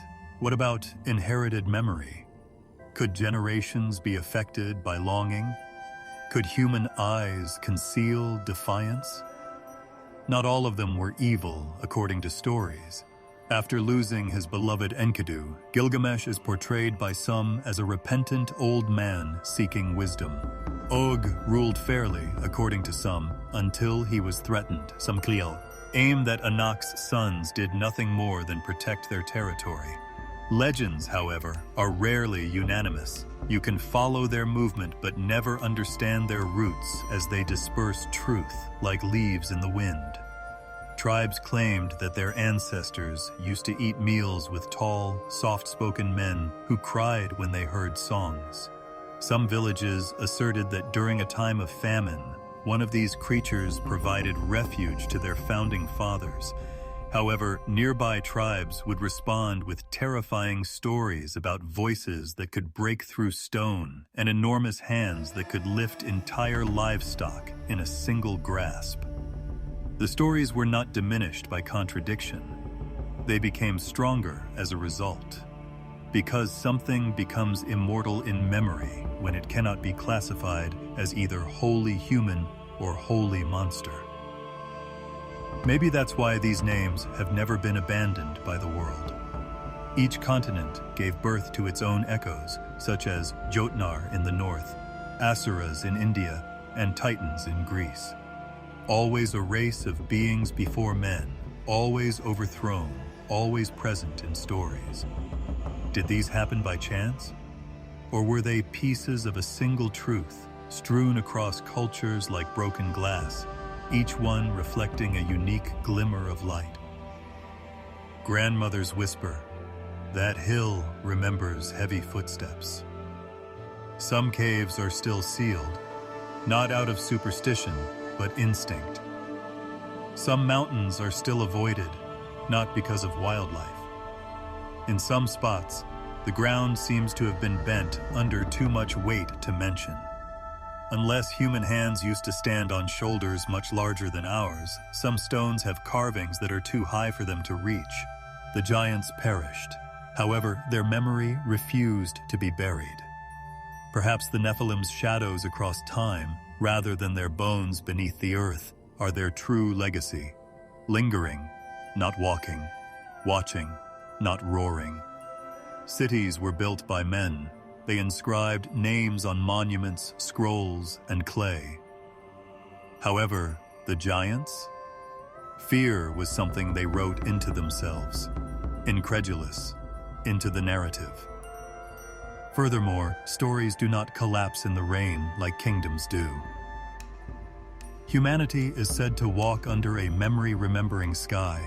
Even though the sun may rise and the clouds may drift as if nothing has changed, creation itself has already experienced judgment. It doesn't forget.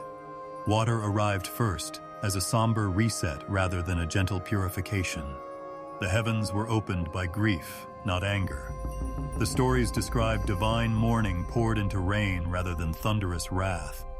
40 days, not rage, but tears. Instead of being shattered, the earth was washed. It was a lament, not an execution.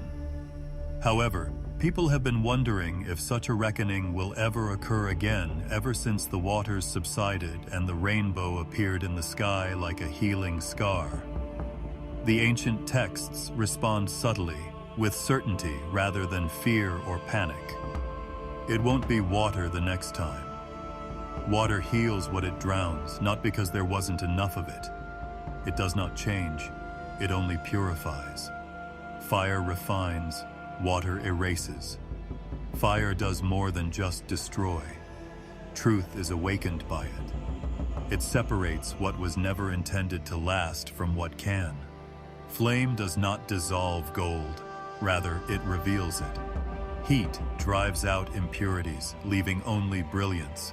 Therefore, prophecy that foretells fire does not portend anarchy. Clarity is promised. The coming fire will be a sunrise of justice rather than a wildfire of rage. A furnace, not a storm. The end of concealment, but not the end of the world. One day, every husk will melt, every lie will turn to ash, and every heart will be exposed, not in front of an accuser, but in front of a mirror so bright it casts no shadows. People who shudder at such a sight might not be afraid of fire, but rather of being noticed. However, that day will not burn for those who have walked with quiet integrity, frequently ignored and unseen themselves. It will get warmer, not a final dusk, but a new dawn. And maybe that's why Scripture ends with restoration rather than destruction. In the final vision, fire is paving the way for something new rather than permanently consuming the world. A new earth, a reborn sky. Not graves, but gardens.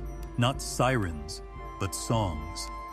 Peace is the very air, not just a concept.